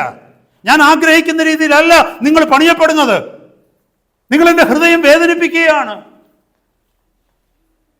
അങ്ങനെയുണ്ടോ? നമ്മൾ മറ്റുള്ള സഭകളിലേക്കൊന്നും നോക്കണ്ട. നമ്മുടെ സഭയിൽ അങ്ങനെ കാണുമുണ്ടോ? ഇവിടെ ഇരിക്കുന്ന ആരുടെയെങ്കിലും ഹൃദയത്തിൽ അങ്ങനെ ഉണ്ടോ? ഉണ്ടെങ്കിൽ ഇത് ശാസ്ത്രീയമായിട്ട് ഏൽക്കെടുക്കണം. മുന്നോട്ടുള്ള വാക്യങ്ങൾ കേൾക്കുക. നമുക്ക് നിത്യതയിൽ എത്തണം സഹോദര സഹോദരി. ഇവിടുത്തെ പേരും പെരുമയൊന്നും വേണ്ട. It's all rubbish.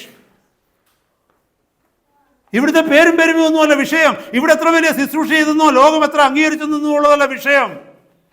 ഈ അംഗീകരിച്ച ലോകം തന്നെ ഒരു 50 വർഷം കൂടെ, മരിച്ചൊരു 50 വർഷം വേണ്ട, മരിച്ചൊരു 10 വർഷം കഴിഞ്ഞാൽ മതി, എല്ലാവരും നമ്മളെ മറക്കും. എല്ലാവരും മറക്കും. ഒരു 40 വർഷം മുമ്പ് 50 വർഷം മുമ്പ് ജീവിച്ചിരുന്ന ദൈവദാസന്മാരെയൊക്കെ ഒന്ന് ഓർത്ത്, ചിലപ്പോൾ അവരൊക്കെ എന്തെങ്കിലും എഴുതിയിട്ടുണ്ടെങ്കിൽ അവരുടെ പുസ്തകങ്ങൾ വല്ലതും നമുക്ക് കാണുമായിരിക്കും. അല്ലാതൊന്നും ആരും ഓർക്കുന്നില്ലെന്നേ. അല്ലേ? ഇതൊക്കെ കണ്ടുപിടിച്ച ശാസ്ത്രജ്ഞന്മാരുടെ പേരുകൾ ഓർക്കുന്നുണ്ടോ? ചുമ്മാ അതൊന്ന് ചോദിക്കുക, ഇലക്ട്രിസിറ്റി ആരാ കണ്ടുപിടിച്ചത്? ഇലക്ട്രിസിറ്റി ഇല്ലാതെ ജീവിക്കാൻ നമുക്ക് പറ്റുമോ? ഇലക്ട്രിസിറ്റി ഇല്ലാതെ ജീവിക്കാൻ പറ്റുമോ? അത് ആരാ കണ്ടുപിടിച്ചത്? വേറെ പണി പോയി നോക്കാൻ നമ്മൾ പറയല്ലേ. അത്രയ്ക്ക് നന്ദി കെട്ടവരാണ് നമ്മൾ. ഇത് കണ്ടുപിടിച്ചാൽ നിങ്ങൾ എന്നോട് ചോദിച്ചാൽ എനിക്ക് ഓർമ്മയില്ല കേട്ടോ. അല്ല, എഡിസൺ അല്ലേ? ഓ സോറി, ഓർമ്മ വന്നു. എഡിസൺ ആണെന്ന് തോന്നുന്നു. Bulb, okay, what ever it is. ഒരിക്കൽ നല്ല ഐക്യം ഉണ്ടായിരുന്ന സമയം ഉണ്ടായിരുന്നു, ഇപ്പോൾ അതൊക്കെ പോയി. ഓക്കെ, ഞാനൊരു കാര്യം ചോദിക്കട്ടെ. We don't care about that. Gas കണ്ടുപിടിച്ചതാരാ? അത് നമ്മൾ പറയും, നമ്മളാരും കണ്ടുപിടിച്ചാൽ തന്നെ ഉണ്ടായതാന്ന്. ഈ ഗ്യാസിൻ്റെ കാര്യമല്ല പറയുന്നത്, കുക്കിംഗ് ഗ്യാസിൻ്റെ കാര്യമാണ് ചോദിക്കുന്നത്. നമ്മളതൊന്നും കെയർ ചെയ്യുന്നില്ല. ഞാൻ പറഞ്ഞതിൻ്റെ കാരണം, ഇത്രയും നല്ല പ്രവർത്തികൾ ചെയ്ത മനുഷ്യരെ പോലും നമ്മൾ ഓർക്കുന്നില്ല. പിന്നെ നമ്മളെ ഈ ലോകം ഓർക്കാൻ പോകുന്നത്. അപ്പോൾ ഈ ലോകം നമ്മളെ ഓർക്കുമെന്നും പറഞ്ഞോ, അല്ലെ കുടുംബം നമ്മളെ ഓർക്കുമെന്ന് പറഞ്ഞോ നമ്മൾ ഇരിക്കേണ്ട. എല്ലാവരും മറക്കും. ഓർക്കാൻ ഒരുവൻ മാത്രമേ ഉള്ളൂ, കർത്താവ്. ആ കർത്താവിനെ നമ്മൾ പ്രസാദിപ്പിച്ച് ജീവിച്ചാൽ. അപ്പോൾ ഇവിടെ നോക്കിക്കേ, ഒന്നാമത്, നിങ്ങൾ സഭ കൂടുമ്പോൾ നിങ്ങളുടെ ഇടയിൽ ഭിന്നതയുണ്ടെന്ന് ഞാൻ കേൾക്കുന്നു, ഏതാനും വിശ്വസിക്കുകയും ചെയ്യുന്നു. കാരണം എന്താണെന്നറിയാം? 19-ാമത്തെ വാക്യം പറയുന്നു, നിങ്ങളിൽ കൊള്ളാകുന്നവർ വെളിവാകേണ്ടതിന് നിങ്ങളുടെ ഇടയിൽ ഭിന്നപക്ഷങ്ങളും ഉണ്ടാകേണ്ടത് തന്നെ. അതെന്തിനാണെന്നറിയാം ആ വാക്യം അങ്ങനെ എഴുതിയിരിക്കുന്നത്? നിങ്ങളിൽ കൊള്ളാകുന്നവർ വെളിവാകേണ്ടതിന് നിങ്ങളിൽ ഭിന്നപക്ഷം ഉണ്ടാകേണ്ടത് തന്നെ എന്ന് പറഞ്ഞാൽ ഇതിനകത്ത് ചിലർ വഴക്കാളികളുണ്ടെന്ന് വെച്ചോ. ഇത് നമ്മുടെ ഇതിനകത്തില്ല. വഴക്കാളികളുണ്ടെങ്കിൽ അതിനകത്ത് കൊള്ളാകുന്നവരെങ്ങനെ ഉളവാകുന്നതെന്ന് അറിയാമോ? ഈ വഴക്കാളി 2 അടി ഒരേ കെട്ട് കൊടുത്തെന്ന് വെച്ചോ. പക്ഷേ ആ മനുഷ്യൻ അടി കൊണ്ടിട്ട് സഭ വിട്ടുപോയില്ല. അടി കൊണ്ടിട്ട് ആളിനോട് ക്ഷമിച്ചിട്ട് സഭയെ തന്നെ പിന്നെയും കണ്ടിന്യൂ ചെയ്തു. അപ്പോൾ കൊള്ളാകുന്നവൻ ആരാന്ന് തെളിഞ്ഞല്ലോ. അപ്പം ഭിന്നത വരുത്തുന്നത് എന്തിനാണെന്നറിയാമോ? കൊള്ളാകുന്നവരെ തെളിയിക്കാൻ വേണ്ടിയാണ്. ആർക്ക് സഹനമുണ്ട്, ആർക്ക് ദൈവനാമത്തിൽ ക്ഷമിക്കാൻ കഴിയും, ആർക്ക് ശത്രുവിനെ സ്നേഹിക്കാൻ കഴിയും, ഇതൊക്കെ വെളിപ്പെടുന്നത് ഭിന്നത വരുമ്പോഴാണ്. അതിനകത്തെ ഗുണം മനസ്സിലായോ ഇപ്പം? അതുകൊണ്ട് തന്നെ ദൈവസഭയ്ക്കകത്ത് ആരും ഒഫൻഡഡ് ആയിട്ട് ഇറങ്ങിപ്പോകരുത്. സഭയ്ക്കകത്ത് ഒഫൻഡ് ചെയ്യുന്ന വ്യക്തിയോട് ക്ഷമിക്കണം, ക്രിസ്തുവിൻ്റെ നാമത്തിൽ സഹിക്കണം, ക്രിസ്തുവിൻ്റെ നാമത്തിൽ സ്നേഹിക്കണം, ക്രിസ്തുവിൻ്റെ നാമത്തിൽ പിന്നെയും ചെയ്ത് കൈ കൊടുക്കണം, പിന്നെയും ഹഗ് ചെയ്യണം. ചിലപ്പോൾ പിടിച്ചു പറിച്ച് മാറ്റുമായിരിക്കും, പിന്നെയും ഹഗ് ചെയ്യണം. നിങ്ങൾ ഈ സഭയിൽ വരുന്നത് വരെ ഞാൻ ഹഗ് ചെയ്യും എന്ന് പറയണം. കൊള്ളാവുന്നൊരു വെളിപ്പെടും അവിടെ. അടുത്ത വാക്യം ഒന്ന് ശ്രദ്ധിച്ചേ. നിങ്ങൾ കൂടി വരുമ്പോൾ കർത്താവിൻ്റെ അത്താഴമല്ല കഴിക്കുന്നത്. അപ്പോൾ ആരുടെ അത്താഴമായിരിക്കും കഴിക്കുന്നത്? നമുക്ക് ഊഹിക്കാം. വല്ല പ്രയോജനമുണ്ടോ ദൈവസഭയാന്ന് പറഞ്ഞിട്ട്? ഒന്നാമത്തെ കാര്യം ഭിന്നത. രണ്ടാമത്തെ കാര്യം എന്താ? പല കാര്യങ്ങൾ നമ്മൾ വായിച്ചല്ലോ. ഭിന്നതയെക്കുറിച്ച് കേട്ടു. പിന്നെ അത് മാത്രമല്ല, കൊള്ളാകുന്നവർ വെളിപ്പെടുന്നതിനെക്കുറിച്ച് കേട്ടു. ദുഷ്ടന്മാരാന്നുള്ളത് മനസ്സിലാക്കി. പിന്നെ ഇപ്പോൾ പറയുന്നത് കർത്താവിൻ്റെ അത്താഴവുമല്ല നിങ്ങൾ കഴിക്കുന്നത്. അപ്പോൾ അടി മുതൽ മുടി വരെ നോക്കിക്കഴിഞ്ഞാൽ ദൈവസഭയല്ല, ഏതോ ഒരു ക്ലബ്ബ്, റോട്ടറി ക്ലബ്ബ് പോലോ YMCA പോലോ YWCA പോലോ ഒക്കെയുള്ള ഏതോ ഒരു ക്ലബ്ബ്, അത്രയേ ഉള്ളൂ. കർത്താവിൻ്റെ സന്നിധിയിൽ ഈ നാളുകളിൽ കണ്ണുനീരോടെ പ്രാർത്ഥിക്കുക. നമ്മുടെ കൂട്ടം അങ്ങനെ ഒരു ക്ലബ്ബായി ദൈവസന്നിധി കാണപ്പെടരുത്. ലോകം പറയും സഭയാണെന്ന്, പക്ഷെ ലോകം പറയുന്നതല്ല. ദൈവം പറയണം ഇതെൻ്റെ സഭയാണെന്ന് പറയണം. കർത്താവ് പറയണം ഇതെൻ്റെ സഭയാണെന്ന്. നമ്മുടെ മധ്യത്തിൽ അങ്ങനെ ഉണ്ടാകാതിരിക്കാൻ തക്കവണ്ണം നമ്മളിൽ ഒരാളിടയാവരുത്. നമ്മളെല്ലാവരും പ്രാർത്ഥിക്കും, കർത്താവേ അവരങ്ങനൊന്നും ആവല്ലേ. What about you? നമ്മളെല്ലാവരും പ്രാർത്ഥിക്കുന്നതാ, കർത്താവേ ഇവരാരും അങ്ങനെ ആകല്ലേ. നീയോ? നീ നിന്റെ കാര്യം പ്രാർത്ഥിക്കും, ഞാൻ അങ്ങനെ ആവരുതേന്ന്. ഞാൻ അങ്ങനെ ആവരുതേ കർത്താവെന്ന്. മറ്റുള്ളവരുടെ കാര്യം അവരവർ പ്രാർത്ഥിച്ചോളും. നമ്മളുടെ എല്ലാവരുടെയും വിഷയം, നമുക്ക് എല്ലാവർക്കും മറ്റുള്ളവരെ കുറിച്ചാണ് ഭാരം കൂടുതൽ, അല്ലേ? നമുക്ക് നമ്മളെക്കുറിച്ച് ഒരു ഭാരവും ഇല്ല. അതാ വലിയ വിശ്വാസികളുടെ പ്രത്യേകത. ഈ ദിവസങ്ങളിൽ സഹോദര സഹോദരി, നമ്മുടെ രക്ഷയ്ക്കായിട്ട് കാക്ഷിക്കുക, നമ്മുടെ രക്ഷയ്ക്കായിട്ട് പ്രാർത്ഥിക്കുക. നമ്മൾ തന്നെ അങ്ങ് മാറുക, മറ്റുള്ളവർ മാറിക്കോളും, കർത്താവിനെ മാറ്റിക്കോളും. Praise God. ഇതാണ് this is how we work on the fellowship. ഇതിനകത്ത് കടന്നു വരുന്നവർ തമ്മിലുള്ള ബന്ധത്തെക്കുറിച്ചാണ് പറയുന്നത്. ഇതിനകത്ത് ഒരാളെ ചേർക്കാതിരിക്കാൻ തക്കവണ്ണമോ ഒരാളെ അംഗീകരിക്കാതിരിക്കാനോ പറ്റത്തില്ല. ഇതിനകത്ത് ദൈവം ഒരു പ്രമാണം തന്നിട്ടുണ്ട്. ആ പ്രമാണത്തിന് വലിയവനും ചെറിയവനൊന്നും വ്യത്യാസമില്ലാതെ നമ്മൾ കീഴ്പ്പെടേണ്ടിയിരിക്കുന്നു. നമ്മുടെ കണ്ണിൻ്റെ മുമ്പിൽ ആ വലിയവനും ചെറിയവനും പിള്ളേർ കളിക്കുന്നത് കണ്ടിട്ടില്ലേ? ഒരാൾ പോലീസ്, ഒരാൾ ഇൻസ്പെക്ടർ, ഒരാൾ, നമ്മൾ പണ്ട് കളിക്കത്തില്ലായിരുന്നു, കള്ളനും പോലീസും കളിക്കും. ആ പണിയിൽ തന്നെ എത്ര പേരെ ഇടിച്ചിട്ടുണ്ട് നമ്മളല്ലേ? പക്ഷേ അടുത്ത പ്രാവശ്യം അവനായിരിക്കും പോലീസ്, അത് നമ്മൾ ഓർക്കത്തില്ല. അപ്പം നമ്മൾ തന്നെ നിശ്ചയിക്കുക, നീ കള്ളൻ, ഇവൻ പോലീസ്, ഇവൻ മജിസ്ട്രേറ്റ്, ഓരോന്ന്. ഈ ഭൂമി നമ്മൾ ഉണ്ടാക്കി വെക്കുന്ന സാധനങ്ങളൊക്കെ ഉള്ളൂ. ഇത് സ്വർഗത്തിലെ ദൈവം നോക്കിയാൽ ഒരു വ്യത്യാസവുമില്ല. എല്ലാവരും പാപം ചെയ്ത് ദൈവതേജസ്സില്ലാത്തവരായി തീർന്നു. ഞാനും മറ്റൊരു വ്യക്തിയുമായിട്ട് ഒരു വ്യത്യാസവുമില്ല. ഞാൻ നിൽക്കുന്നത് ദൈവത്തിൻ്റെ കൃപയാൽ മാത്രമാണ്. എന്നെ കേൾക്കുന്ന സഹോദര സഹോദരി, ഈ കൺവിക്ഷനിലേക്ക് നമ്മൾ കടന്നു വരുന്നെങ്കിൽ കുറഞ്ഞ പക്ഷം കർത്താവിൻ്റെ സന്നിധിയിൽ എത്താനെങ്കിലും നമുക്ക് കഴിയും. ഞാൻ വേഗം നിർത്തട്ടെ, പെട്ടെന്ന് സമയം മുന്നോട്ട് പോവുക. ഞാൻ പല കാര്യങ്ങൾ ഷോർട്ട് ചെയ്ത് പറഞ്ഞു പോവുക പെട്ടെന്ന്. ഹല്ലേലൂയ. പല ചിന്തകൾ എൻ്റെ മനസ്സിലേക്ക് വരുന്നുണ്ട്, പക്ഷേ ഞാൻ പെട്ടെന്ന് പറഞ്ഞു പോവുകയാണ്. മൂന്നാമത്തേത്, last point, the fruit of the fellowship. ഒന്ന് നമ്മൾ കേട്ടു ഫൗണ്ടേഷൻ ഓഫ് ദ ഫെലോഷിപ്പ്, രണ്ടാമത് നമ്മൾ കേട്ടു function of the fellowship. Now third one, the final one, fruit of the fellowship. ഒന്ന് അടിസ്ഥാനം, കൂട്ടായ്മയുടെ അടിസ്ഥാനം. രണ്ട് കൂട്ടായ്മയുടെ പ്രവർത്തനം. മൂന്ന് കൂട്ടായ്മയുടെ ഫലം. അവിടെയാണ് നമ്മൾ കേൾക്കേണ്ടത്. ഈ പറഞ്ഞ രീതിയിൽ കർത്താവ് തന്ന ഈ ആലോചനയിൽ ദൈവത്തിൻ്റെ സഭയെ നമ്മൾ പണിതെടുക്കുകയാണെങ്കിൽ, നമ്മുടെ കൂട്ടായ്മയെ നമ്മൾ പണിതെടുക്കുകയാണെങ്കിൽ അതിനുണ്ടാകുന്ന ഫലം എന്താണെന്നുള്ളതാണ് നമ്മൾ കേൾക്കുവാനായിട്ട് പോകുന്നത്. എഫേസ്യ ലേഖനം 2-ാം അധ്യായത്തിലേക്ക് വരുമ്പോൾ, 2-ാം അധ്യായം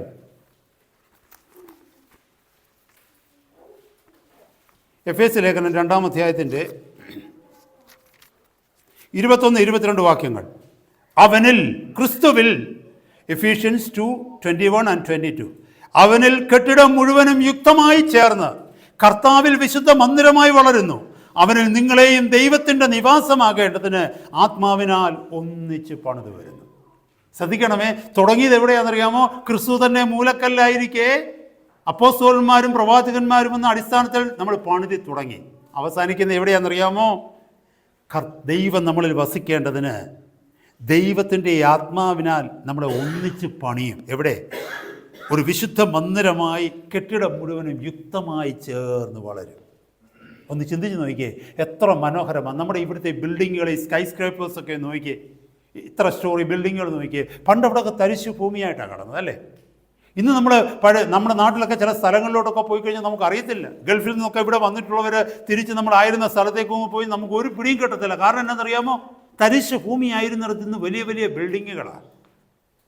ഓർക്കണമേ, ആ ബിൽഡിംഗ് അവിടെ വരുന്നതിന് മുമ്പ് ഒത്തിരി പണികൾ അവിടെ നടന്നു കേട്ടോ. അവിടെ ഒരു ഫൗണ്ടേഷൻ വർക്ക് നടന്നു. അതിനു മുമ്പ് ആ ഫീൽഡൊക്കെ അവർ വൃത്തിയാക്കി, അതിന് കോമ്പൗണ്ട് കെട്ടി, എന്നിട്ട് അവിടെ വലിയ കുഴി കുഴിച്ചു. അവിടെ ഒത്തിരി കാര്യങ്ങൾ, പില്ലർ പണിത് വന്നു. അതിനകത്ത് എത്രയോ പേരവിടെ ജോലി ചെയ്തു. എന്തുമാത്രം പണം ചെലവഴിച്ചു, എന്തുമാത്രം സമയം ചെലവഴിച്ചു. ഫൈനലി ഒരു കെട്ടിടം പണിതു. ഇവിടെ ദൈവത്തിൻ്റെ സഭയെക്കുറിച്ച് പറയുക. നമ്മൾ കർത്താവ് പറഞ്ഞ ആലോചന പ്രകാരം നമ്മൾ ഓരോരുത്തരും ചെയ്യേണ്ട കാര്യങ്ങൾ നമ്മൾ ചെയ്താൽ യുക്തമായി കെട്ടിടം ചേർന്ന് വിശുദ്ധ മന്ദിരമായി വളരും. എന്തിന്? ദൈവത്തിന് നിവാസമാകേണ്ടതിന്. ഈ ദൈവസഭയുടെ മധ്യത്തിൽ ദൈവം നിവസിക്കണമെങ്കിൽ, ദൈവം അധിവസിക്കണമെങ്കിൽ, ദൈവത്തിൻ്റെ നിവാസമായി ഈ ദൈവസഭ മാറണമെങ്കിൽ നമ്മൾ ഓരോരുത്തരും ചെയ്യേണ്ട കാര്യങ്ങൾ വ്യക്തമായി ചെയ്ത് യുക്തമായ ഒരു വിശുദ്ധ മന്ദിരമായി ഈ ദൈവസഭ വളരണം. ഇതാണ് കൂട്ടായ്മയുടെ ഫലം.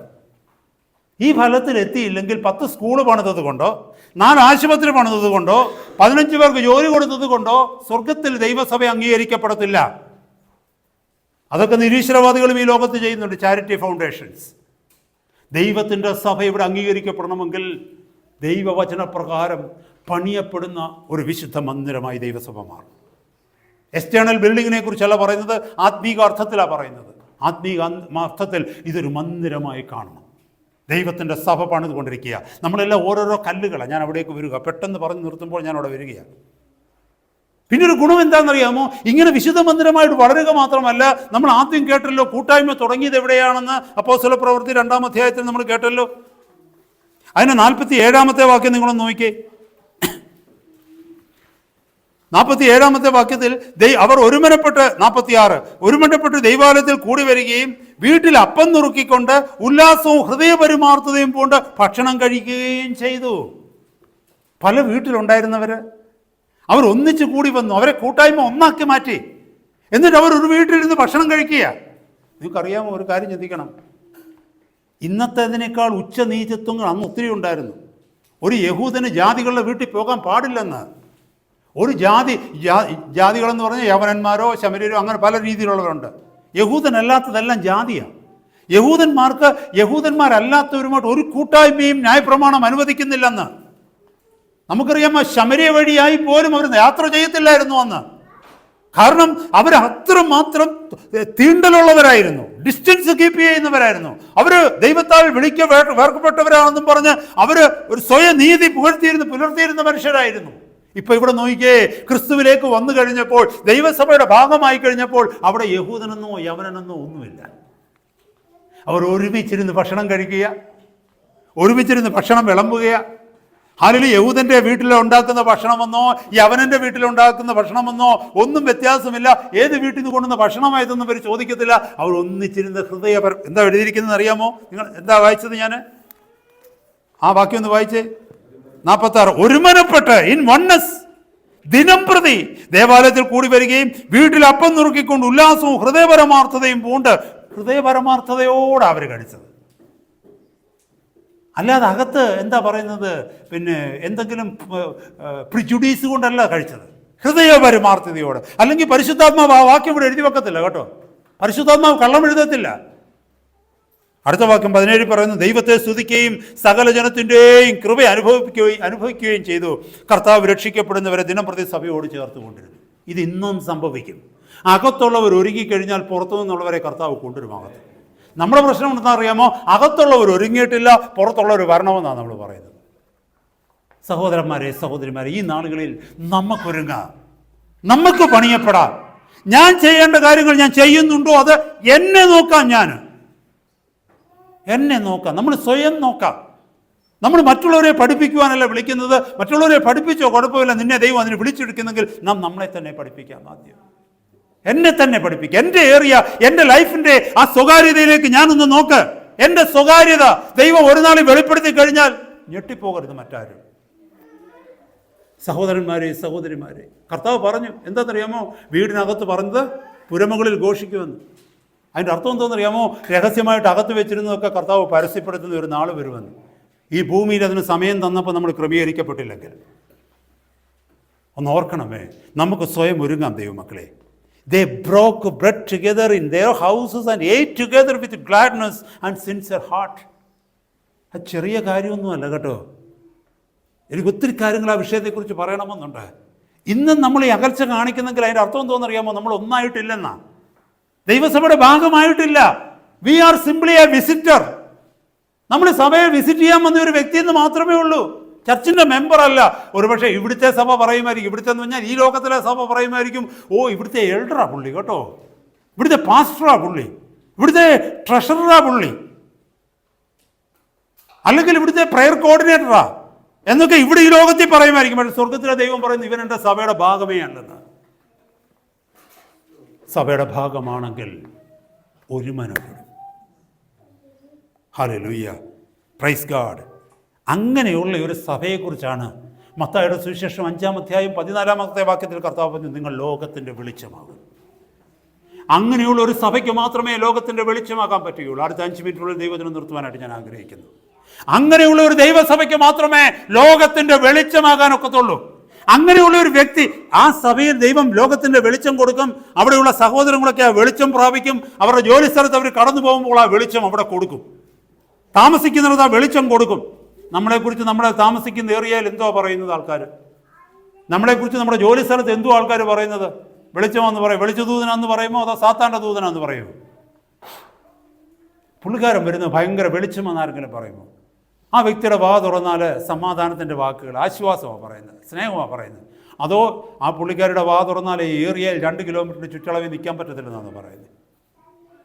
സഹോദരങ്ങളെ, നമ്മൾ കേൾക്കണം, നമ്മൾ സ്വയം ചിന്തിക്കണം. വലിയ പാട്ടും പ്രാർത്ഥനയല്ല നമുക്ക് വേണ്ടത്, ജീവിതത്തിൻ്റെ സാക്ഷ്യമാണ് നമുക്ക് വേണ്ടത്. ആദ്യം ആ സാക്ഷ്യം നന്നാക്കിയിട്ടേ നമ്മൾ പ്രാർത്ഥിക്കാവൂ. അതല്ലെങ്കിൽ അപകടമാണ് നമ്മുടെ ജീവിതത്തിൽ.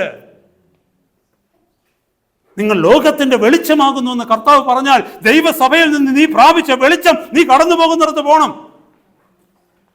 ഇപ്പൊ വെളിയിലോട്ട് ഇറങ്ങി നോക്കി, ആകാശത്ത് നക്ഷത്രങ്ങളുണ്ടോ? Are there stars in the sky now this day time?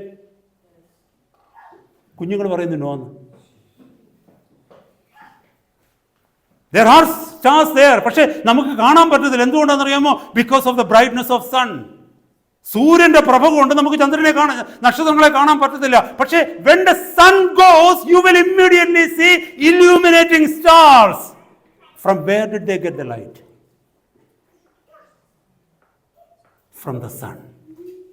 ഈ സൂര്യൻ നിന്നപ്പോൾ എന്ത് പറ്റിയെന്നറിയാമോ? സൂര്യന്റെ പ്രകാശം അവരെടുത്തിട്ട് സൂര്യൻ പോയി കഴിഞ്ഞപ്പോൾ ആ പ്രകാശം തന്നു. ഇതാ ദൈവസഭയിൽ സംഭവിക്കേണ്ടത്.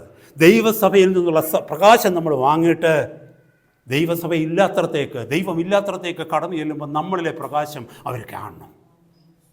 അതാ കർത്താവ് പറഞ്ഞത്, നിങ്ങൾ ലോകത്തിൻ്റെ വെളിച്ചമാകുന്നത്. ഞാൻ ലോകത്തിൻ്റെ വെളിച്ചമാണോ അതോ വെളിച്ചമുള്ളിടത്ത് ഞാൻ അന്ധകാരം കൊണ്ടിരുന്ന ആളാണോ? ഭർത്താക്കന്മാരോട് ചോദിച്ചാൽ അറിയാം, അല്ലെ ഭാര്യമാരോട് ചോദിച്ചാൽ അറിയാം, അല്ലെ നമ്മുടെ ജോലി സ്ഥലത്തൊന്ന് അന്വേഷിച്ചാൽ അറിയാം, അല്ലെ നമ്മുടെ മുമ്പിൽ ഡ്രൈവ് ചെയ്യുന്ന ആൾക്കാരുടെ വണ്ടിയിലുള്ളവരോട് ചോദിച്ചാൽ മതി നമ്മളിൽ എന്താ ഉള്ളത്. ദൈവമക്കളെ, this is not message of condemnation. ഇത് നമ്മൾ സ്വയം, ഞാൻ ഉൾപ്പെടെ ചിന്തിക്കേണ്ട വിഷയങ്ങളാണ്. അല്ലെങ്കിൽ we will never reach that place where we are intending to. നമ്മൾ ചെല്ലുവാൻ ആഗ്രഹിക്കുന്ന സ്ഥലത്ത് നമ്മൾ എത്തത്തില്ല. നിങ്ങൾ ലോകത്തിൻ്റെ വെളിച്ചമാകുന്നു. എന്നിട്ട് അടുത്ത വാക്യം പറയാ, മലമേലിരിക്കുന്ന പട്ടണം മറഞ്ഞിരിക്കാൻ പാടില്ല. ഒത്തിരി കാര്യങ്ങൾ അതൊക്കെ പറയാനുണ്ട്. യൂട്യൂബിലൊക്കെ ഇതിൻ്റെ മെസ്സേജുകളുണ്ട്, നിങ്ങൾക്ക് പോയി കേൾക്കാൻ വേണമെങ്കിൽ. മലമേലിരിക്കുന്ന പട്ടണം മറഞ്ഞിരിക്കാൻ പാടില്ല. It cannot be ഹിഡ്. മലയിലൊരു പട്ടണം ഇരിക്കുകയെന്ന് വെച്ചോ, നമുക്കറിയാം ഇന്നത്തെ പട്ടണങ്ങൾക്കൊന്നും, എന്നാലും അറിയാം ഇന്ന് രാത്രികളൊക്കെ നമ്മൾ വണ്ടി ഓടിച്ച് പോകാന്നുണ്ടെങ്കിൽ അങ്ങ് ഉയരത്തിൽ ആ മലമേലുള്ള വീടുകളൊക്കെ കാണാൻ പറ്റും. എന്താണെന്നറിയാമോ? അവിടെ വെളിച്ചമാണ്. ആ വെളിച്ചം വെളിയിലേക്ക് വരുമ്പോൾ നമുക്കറിയാം എന്താ അവിടെ നല്ല വീടുകളാണ്. ആ മുകളിലോട്ട് നോക്കിയിട്ട് പറയാം അല്ലേ, ഉയരത്തിൽ. Because of the light they have. In the darkness also we can understand because of the light. കർത്താവ് പറയാം, നിങ്ങൾ ലോകത്തിൻ്റെ വെളിച്ചമാകുന്നു. നിങ്ങൾ മലമേലിരിക്കുന്ന പട്ടണമാണെങ്കിൽ അതൊരിക്കലും മറഞ്ഞിരിക്കത്തില്ല, ദേശം അറിയും. ഒത്തിരി കാര്യങ്ങൾ പറയണമെന്നുണ്ട്. ഞാൻ എൻ്റെ വാക്കുകളെ നിർത്തുക 5 മിനിറ്റിനുള്ളിൽ. 5 അല്ല, ഇനി 2-3 മിനിറ്റ് നിർത്തുക. ഞാനൊരു ഭാഗത്തേക്ക് കൊണ്ടുവരട്ടെ. ഈ കൂട്ടായ്മയുടെ ഫലത്തെക്കുറിച്ചൊന്ന് കാണിക്കാൻ വേണ്ടിയാണ്. ഇപ്പം നമ്മൾ കേട്ടുകൊണ്ടിരുന്നത് ദൈവവചനപ്രകാരം പണിയപ്പെടുന്ന ഒരു സഭയുടെ ഫലത്തെക്കുറിച്ചാണ്, എൻ്റെ റിസൾട്ടിനെ കുറിച്ചാണ് നമ്മൾ കേട്ടുകൊണ്ടിരിക്കുന്നത്. ഒരു ഭാഗം കൂടെ വായിച്ചിട്ട് ഞാൻ നിർത്തുകയാണ്. അത് എക്സ്പ്ലെയിൻ ചെയ്യാനായിട്ട് ഞാൻ സമയമെടുക്കുന്നില്ല. കൊരിന്ത്യ ലേഖനത്തിലേക്ക് വന്നേ. 1 കൊരിന്ത്യർ 12-ാമത്തെ അധ്യായം. ഞാൻ ആദ്യം തുടക്കത്തിൽ പറഞ്ഞല്ലോ, ദൈവസഭയെ ഉപമിച്ചിരിക്കുന്നത് അവിടെ. ദൈവസഭയെ ഉപമിച്ചിരിക്കുക. അതിനകത്ത് 1-2-3 വാക്യങ്ങൾ മാത്രം ഞാൻ പറയുക. 1 കൊരിന്ത്യർ 12-ാം അധ്യായം 13-ാമത്തെ വാക്യം. 1 Corinthians 12:13. യഹൂദന്മാരോ യവനന്മാരോ ദാസനോ സ്വതന്ത്രനോ നാം എല്ലാവരും ഏക ശരീരമാകുമാറ് ഒരേ ആത്മാവിൽ സ്നാനമേറ്റും എല്ലാവരും ഒരേ ആത്മാവിനെ പാനം ചെയ്തും ഇരിക്കുന്നു. ഞാൻ മുമ്പേ പറഞ്ഞതുപോലെ ദൈവസഭയിലേക്ക് കടന്നു വന്നാൽ യഹൂദനെന്നും യവനെന്നും ഒന്നുമില്ല. That is number 1. നമ്മുടെ ദൈവത്തിൻ്റെ സഭയിൽ ഒരു സെഗ്രിഗേഷനും ഇല്ല. In no respect. ഒരു കാരണവശാലും സംസ്കാരത്തിലായിക്കൊള്ളട്ടെ, വർഗത്തിലായിക്കൊള്ളട്ടെ, നാഷണാലിറ്റിയിലായിക്കൊള്ളട്ടെ, കളറിലായിക്കൊള്ളട്ടെ, ഇൻ്റലിജൻസിലായിക്കൊള്ളട്ടെ, ഇലോക്വൻസിലായിക്കൊള്ളട്ടെ, ഗ്രേഡ്സിലായിക്കൊള്ളട്ടെ, സോഷ്യൽ സ്റ്റാറ്റസിലായിക്കൊള്ളട്ടെ, ദർ ഇസ് നത്തിങ്. എല്ലാവരും ഒരുപോലെ. അതാ ഇവിടെ എഴുതിയിരിക്കുന്ന വാക്യത്തിൻ്റെ അർത്ഥം. ഹല്ലേലൂയ. ശരീരം ഒരവയവമല്ല, പലതത്രേ. എന്നിട്ട് പറയുക, ഞാൻ കൈയല്ലായതുകൊണ്ട് ശരീരത്തിലുള്ളതല്ലെന്ന് കാൽ പറയുന്നുവെങ്കിൽ അതിനാൽ അത് ശരീരത്തിലുള്ളതല്ല എന്ന് വരികയില്ല. കാല് പറയുകയെന്ന് വെച്ചാൽ നീ കൈയാന്നല്ലോ, നീ കാലല്ലല്ലോ, അതുകൊണ്ട് you have no fellowship with എന്ന് പറയാൻ പറ്റത്തില്ലെന്ന്. എൻ്റെ കാല് ഈ കൈയോട് നോക്കിക്കൊണ്ട് പറയും, നീ എൻ്റെ കൂട്ടല്ലല്ലോ ഇരിക്കുന്നത്, അതുകൊണ്ട് നീ എൻ്റെ കൂട്ടത്തിലുള്ള ആളല്ല എന്ന് പറയാൻ പറ്റില്ല. കാരണം എന്നറിയാമോ? ഈ കാലിന് കൈയുടെ ആവശ്യമുണ്ട്, നീ ശരീരത്തിലായതുകൊണ്ട്. താഴോട്ട് പറയുന്നുണ്ട്, ഞാൻ കണ്ണല്ലായതുകൊണ്ട് ശരീരത്തിലുള്ളതല്ലെന്ന് ചെവി പറയുന്നുവെങ്കിൽ അതിനാലത് ശരീരത്തിലുള്ളതല്ലെന്ന് വരികയില്ല. കണ്ണ് പറയുക, കണ്ണിനോട് ചെവി പറയുമെന്ന് വെച്ചാൽ നീ എൻ്റെ കൂട്ടല്ലല്ലോ, ഇങ്ങനെ വിടർന്നിരിക്കുമല്ലോ,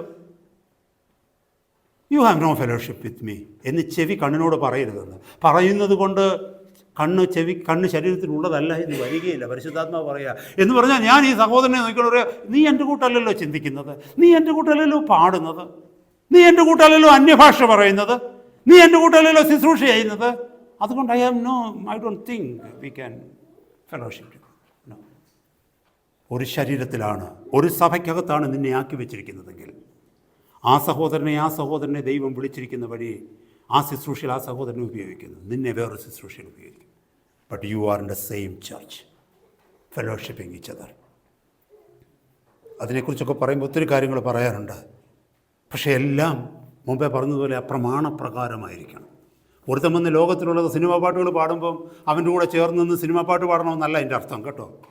ആദ്യം മുതൽ നമ്മൾ കേട്ട വചനത്തെ നമ്മൾ ചിന്തിക്കുക. വചനപ്രകാരം പണിയപ്പെടുന്ന ഒരു സഭയെക്കുറിച്ചാണ് പറയുന്നത്. ഹല്ലേലൂയ. 13-ാമത്തെ വാക്യം ഒന്ന് നോക്കിയേ. 13-ാമത്തെ വാക്യം നമ്മൾ കേട്ടു. 18-ാമത്തെ വാക്യം ഒന്ന് വായിച്ച് നോക്കിയേ. ദൈവമോ തൻ്റെ ഇഷ്ടപ്രകാരം അവയവങ്ങളെ ശരീരത്തിൽ വെവ്വേറെയായി വെച്ചിരിക്കുന്നു. ഇവിടെ ഓരോരുത്തരെയും നമ്മളെ ആക്കി വെച്ചിരിക്കുന്നത് നമ്മൾ എന്ത് ചെയ്യണമെന്ന് ദൈവമാണ് നിശ്ചയിച്ചിരിക്കുന്നത്. ഓരോരുത്തർക്കും റോളുകൾ കൊടുത്തിരിക്കുന്നത് ദൈവമാണ്. എത്ര ആഗ്രഹിച്ചാലും എന്നെക്കാട്ടി ബുദ്ധിയുള്ളവർ ഇവിടെ ഇരിക്കുന്നുണ്ടാകാം, എന്നെക്കാട്ടി പ്രായമുള്ളവർ ഇവിടെ ഇരിക്കുന്നുണ്ടാകാം, എന്നേക്കാൾ വിദ്യാഭ്യാസമുള്ളവർ ഒരു പക്ഷേ ഇതിനകത്ത് ഇരിക്കുന്നുള്ളവരാകാം, എന്നേക്കാൾ ഇലോക്വൻസ് ഉള്ളവർ ഇരിക്കുന്നുണ്ടാകാം. പക്ഷേ ഞാൻ ഈ നിൽക്കുന്നത് നിങ്ങളെന്താ നിൽക്കാത്തതെന്ന് ചോദിച്ചാൽ അതിൻ്റെ അർത്ഥം എന്നെ ദൈവം ഇവിടെ നിർത്തിയിരിക്കുന്നു. നാളെ നിങ്ങളെ ഇവിടെ നിർത്തത്തില്ലെന്ന് എനിക്ക് പറയാൻ പറ്റത്തില്ല. എന്നെ ദൈവം ഇവിടെ നിർത്തിയിരിക്കുന്നു. നിങ്ങളെ ഓരോരുത്തരെയും കർത്താവ് ഓരോ വേല ചെയ്ത് ആക്കിയിരിക്കുന്നു. ഞാൻ ഈ നിൽക്കുന്നിടമാണ് ഏറ്റവും ശ്രേഷ്ഠം അല്ല. ഇതിനേക്കാൾ ശ്രേഷ്ഠമായ പലതും ഈ സഭയ്ക്കകത്തുണ്ട്. അത് കർത്താവ് മാത്രം അറിയുന്നു. ആ നാളിൽ എന്നെ ഏൽപ്പിച്ച വേല ഇത്. നമ്മളെ ഓരോരുത്തരെയും ഏൽപ്പിച്ചിരിക്കുന്ന വേല. ഈ അധ്യായം താഴേക്ക് നിങ്ങളൊന്ന് വായിക്കണം ഇന്ന് കേട്ടോ, വീട്ടിൽ ചെന്നിട്ട്. ഓരോരുത്തരെ ആക്കി വെച്ചിരിക്കുന്ന ശുശ്രൂഷകൾ, കണ്ണിൻ്റെ ശുശ്രൂഷ കണ്ണിൻ്റേതാ, ചെവിയുടെ ശുശ്രൂഷ ചെവിയുടേതാ, നാവിൻ്റെ ശുശ്രൂഷ നാവിൻ്റേതാ. അപ്പം നമ്മൾ ഈ കാണുന്നത്, നിൻ്റെ മൂക്ക് എന്ത് നല്ല മൂക്കാ നമ്മൾ പറയും ചിലരോട്. ചിലരോട് പറയും, കണ്ണ് എന്ത് നല്ല കണ്ണാ അല്ലേ. ചിലരോടും ചെവി എന്തോ നല്ല ചെവിയാ. നമ്മളിങ്ങനെ ഓരോരുത്തരോട് പറയത്തില്ലേ, നമ്മൾ അപ്രീഷിയേറ്റ് ചെയ്യും ഈ കാണുന്നതിനെ നോക്ക്. പക്ഷേ ഇതിനകത്തൊരു ഹാർട്ടുണ്ട്. ആ ഹാർട്ടിനെ കുറിച്ച് ആരും എന്തെങ്കിലും പറയുമോ? നമ്മളാരും പറയും നിൻ്റെ ഹാർട്ട് ഹാർട്ടെന്ന് വേണേൽ പറയും. നമ്മൾ ആ അർത്ഥത്തിൽ നമ്മൾ പറയും നിൻ്റെ ലങ്സ് എന്ത് നല്ല ലങ്സാണ് നമ്മൾ പറയുമോ? ഇല്ല. But which is more important? എന്നോട് പറഞ്ഞേ, ഇയർ ആണോ ഇമ്പോർട്ടൻറ്റ്, ലങ്സ് ആണോ ഇമ്പോർട്ടൻറ്റ്? ചെവിയില്ലെങ്കിലും ജീവിക്കാൻ പറ്റും, ചെവിയില്ലാത്തവരൊക്കെ കാണും അല്ലേ. പക്ഷെ ലങ്സ് ഇല്ലാതെ ജീവിക്കാൻ പറ്റുമോ? ലിവർ ഇല്ലാതെ ജീവിക്കാൻ പറ്റുമോ? അപ്പോൾ ഈ ദൈവസഭയ്ക്കകത്ത് ലങ്സ് ഉണ്ട് കേട്ടോ, ഈ ദൈവസഭയ്ക്കകത്ത് ലിവറുണ്ട്, ഈ ദൈവസഭയ്ക്കകത്ത് കിഡ്നി ഉണ്ട്. പക്ഷെ അതിനെയൊന്നും ആരും കാണുന്നില്ല. എല്ലാവരും കാണുന്നത് ഈ വായ, സംസാരിക്കുന്ന ആളിന് എന്തോ ഒരു നല്ല മെസ്സേജാണ്, നല്ലൊരു ദൈവദാസന്, എന്തോ ഒരു നല്ല പ്രാർത്ഥനയാണ്, നല്ലൊരു ദൈവദാസിയാണ്. കണ്ണിനെയും ചെവിയെയും മാത്രമാണ് നമ്മൾ അപ്രീഷിയേറ്റ് ചെയ്യുന്നത്. പക്ഷെ അതാ ഞാൻ പറഞ്ഞത്, സ്വർഗത്തിലെ ദൈവം ശ്രേഷ്ഠമേറിയ ശുശ്രൂഷകരെ ഇതിനകത്ത് വേറെ കണ്ടിട്ടുണ്ട്. അത് അന്ന് വെളിപ്പെടും കർത്താവിൻ്റെ മുന്നിൽ. അപ്പോൾ സഹോദരി, നിന്നെ വിളിച്ചിരിക്കുന്നിടത്ത് വിശ്വസ്തയോടെ നിന്നെ ഏൽപ്പിച്ചിരിക്കുന്നത് ചെയ്യാൻ നിന്നെ മാനിക്കുന്ന ഒരു നാൾ വരും. ദ ലാസ്റ്റ് വേഴ്സ് പറഞ്ഞ് ഞാൻ നിർത്തുകയാണ്. 25-ാമത്തെ വാക്യം. ശരീരത്തിൽ ഭിന്നത വരാതെ അവയവങ്ങൾ അന്യോന്യം ഒരുപോലെ കരുതേണ്ടതിനായി ദൈവം കുറവുള്ളതിന് അധികം മാനം കൊടുത്തുകൊണ്ട് ശരീരത്തെ കൂട്ടിച്ചേർത്തിരിക്കുന്നു. നമ്മുടെ മനുഷ്യ ശരീരത്തെക്കുറിച്ചാണ് പറയുന്നത്. ഈ ശരീരത്തിൽ ഭിന്നത വരാതിരിക്കാൻ, എന്ന് പറഞ്ഞാൽ കൈയും ചെവിയും കൂടെ അടിയുണ്ടാക്കാതിരിക്കാൻ, കാലും കൈയും കൂടെ അടിയുണ്ടാക്കാതിരിക്കാൻ, കണ്ണും മൂക്കും കൂടെ അടിയുണ്ടാക്കാതിരിക്കാൻ തക്കവണ്ണം ഓരോന്നിനെ ഓരോരുത്തരത്ത് വെച്ചിട്ട് അതിന് പ്രാധാന്യം കൊടുത്തിട്ട്, എന്നിട്ട് ഏറ്റവും മാന്യത കുറഞ്ഞതിന് ഏറ്റവും മാന്യത ദൈവം കൊടുക്കും. ഒരു കാര്യം ചിന്തിക്കണമേ, നമ്മുടെ ഈ ഫിംഗർ നെയിലിന് എന്തെങ്കിലും മാന്യത നമ്മൾ കൊടുക്കും. ഈ നെയിൽ, ദിസ് നെയിൽ, നമ്മളതിന് അറ്റം കട്ട് ചെയ്ത് വരും. ചിലർക്ക് കട്ട് ചെയ്യാൻ പറ്റത്തില്ല, കടിച്ചുകൊണ്ടിരിക്കും. ചില വളരാൻ അതിനെ നമ്മൾ സമ്മതിക്കത്തില്ല, ഇല്ലയോ? സമ്മതിക്കോ? മാന്യത കുറവാണ് ഇത്. ചിലർ പിന്നെ ഇത്രയും ഒരു 1/2 മീറ്റർ നീളമാക്കും, അത് വേറെ കാര്യം. പക്ഷേ പിള്ളേരെയൊക്കെ കണ്ടിട്ടുണ്ടോ? അതിൽ നെയിൽ പോളിഷൊക്കെ ഇട്ട് മാനം കൊടുക്കുക. അവർ മാനം കൊടുക്കുക. ഞാൻ വേറൊരർത്ഥത്തിൽ നിങ്ങളോട് ചോദിക്കട്ടെ, ദൈവം മാനം കൊടുക്കുന്നത് എങ്ങനെയാണെന്ന് ഞാൻ പറയാം. നമ്മുടെ ഈ കയ്യിൽ 2 ഫിംഗറിൽ നെയിലില്ലാതിരുന്നേ നമ്മൾ ആരുടെയും മുമ്പിൽ ഈ കൈ കാണിക്കും. ചിലർ കാണിക്കും കയറി. ഞാനതല്ല പറയും, നമുക്കൊരു ബുദ്ധിമുട്ടാണ്. ഈ വിലയില്ലാത്ത നഖം അവിടെ ഇല്ലെങ്കിൽ എങ്ങനെ ഇരിക്കും? മുട്ടയുടെ തോട് പൊളിച്ചെൻ്റെ വിട്ടിരിക്കും, അല്ലേ? It becomes ugly. ദൈവം മാനം കൊടുത്തിരിക്കുക. ഏറ്റവും വിലയില്ലാത്തതിന് ദൈവം മാനം കൊടുത്തിരിക്കുക. മുടിക്ക് ആരെങ്കിലും വില കൊടുക്കുന്നുണ്ടോ? മുടിക്ക് വിലയുണ്ടോ എന്ന് അറിയണമെങ്കിൽ മുടി ഇല്ലാത്തവരോട് ചോദിച്ചാൽ മതി. നമ്മളെത്ര പേര് പറയുന്നത് ഇച്ചിരി മുടിയൊന്ന് കിട്ടിയാൽ മതിയായിരുന്നു, പറയത്തില്ലേ? മാനമില്ലാത്തതിന് ദൈവം മാനം കൊടുക്കുക. മാനമില്ലാത്തതിന് ദൈവം മാനം കൊടുക്കുക. ഞാൻ എൻ്റെ വാക്കുകളെ നിർത്തുകയാണ്. ഇതുപോലെ ദൈവസഭയ്ക്കകത്ത് നമ്മൾ ചിലരെ മാറ്റി നിർത്തുന്നുണ്ട്. ശ്രദ്ധിച്ച് കേൾക്കണമേ. ചില സഹോദരന്മാരെ, ചില സഹോദരിമാരെ നമ്മൾ മാറ്റി നിർത്തും. കർത്താവ് മാനിക്കുന്ന നാളിൽ ഈ ആരും മാറ്റി നിർത്തിയോ ആ ആൾ മാറി നിൽക്കേണ്ടി വരും. നമ്മൾ ആരെ ഒറ്റപ്പെടുത്തിയോ, ആരെ നമ്മൾ അപമാനിച്ചോ, ആരെ നിന്ദിച്ചോ, ആരെ ഒതുക്കുവാനായിട്ട് ശ്രമിച്ചോ, ദൈവം അവരെ മാനിക്കുന്ന ഒരു നാൾ വരും. അതൊരു പക്ഷേ ഈ ലോകത്തിൽ വെച്ച് തന്നെയാകാം, നമുക്കറിയില്ല. ഈ ലോകത്തിൽ വെച്ച് അല്ലെങ്കിൽ സ്വർഗത്തിൽ അത് ഡെഫിനറ്റ്. ഇതാണ് this is the result of A wonderful godly Christ centred fellowship. ക്രിസ്തുവിൽ അധിഷ്ഠിതമായ ഒരു കൂട്ടായ്മയുടെ ലക്ഷണമാണ് നമ്മൾ ഇന്ന് കേട്ടതും അതിൻ്റെ ഫലത്തിലാണ് നമ്മൾ കണ്ടതും. Praise God. കർത്താവിൻ്റെ സന്നിധി നമുക്ക് നിലകളെ വണക്കാം.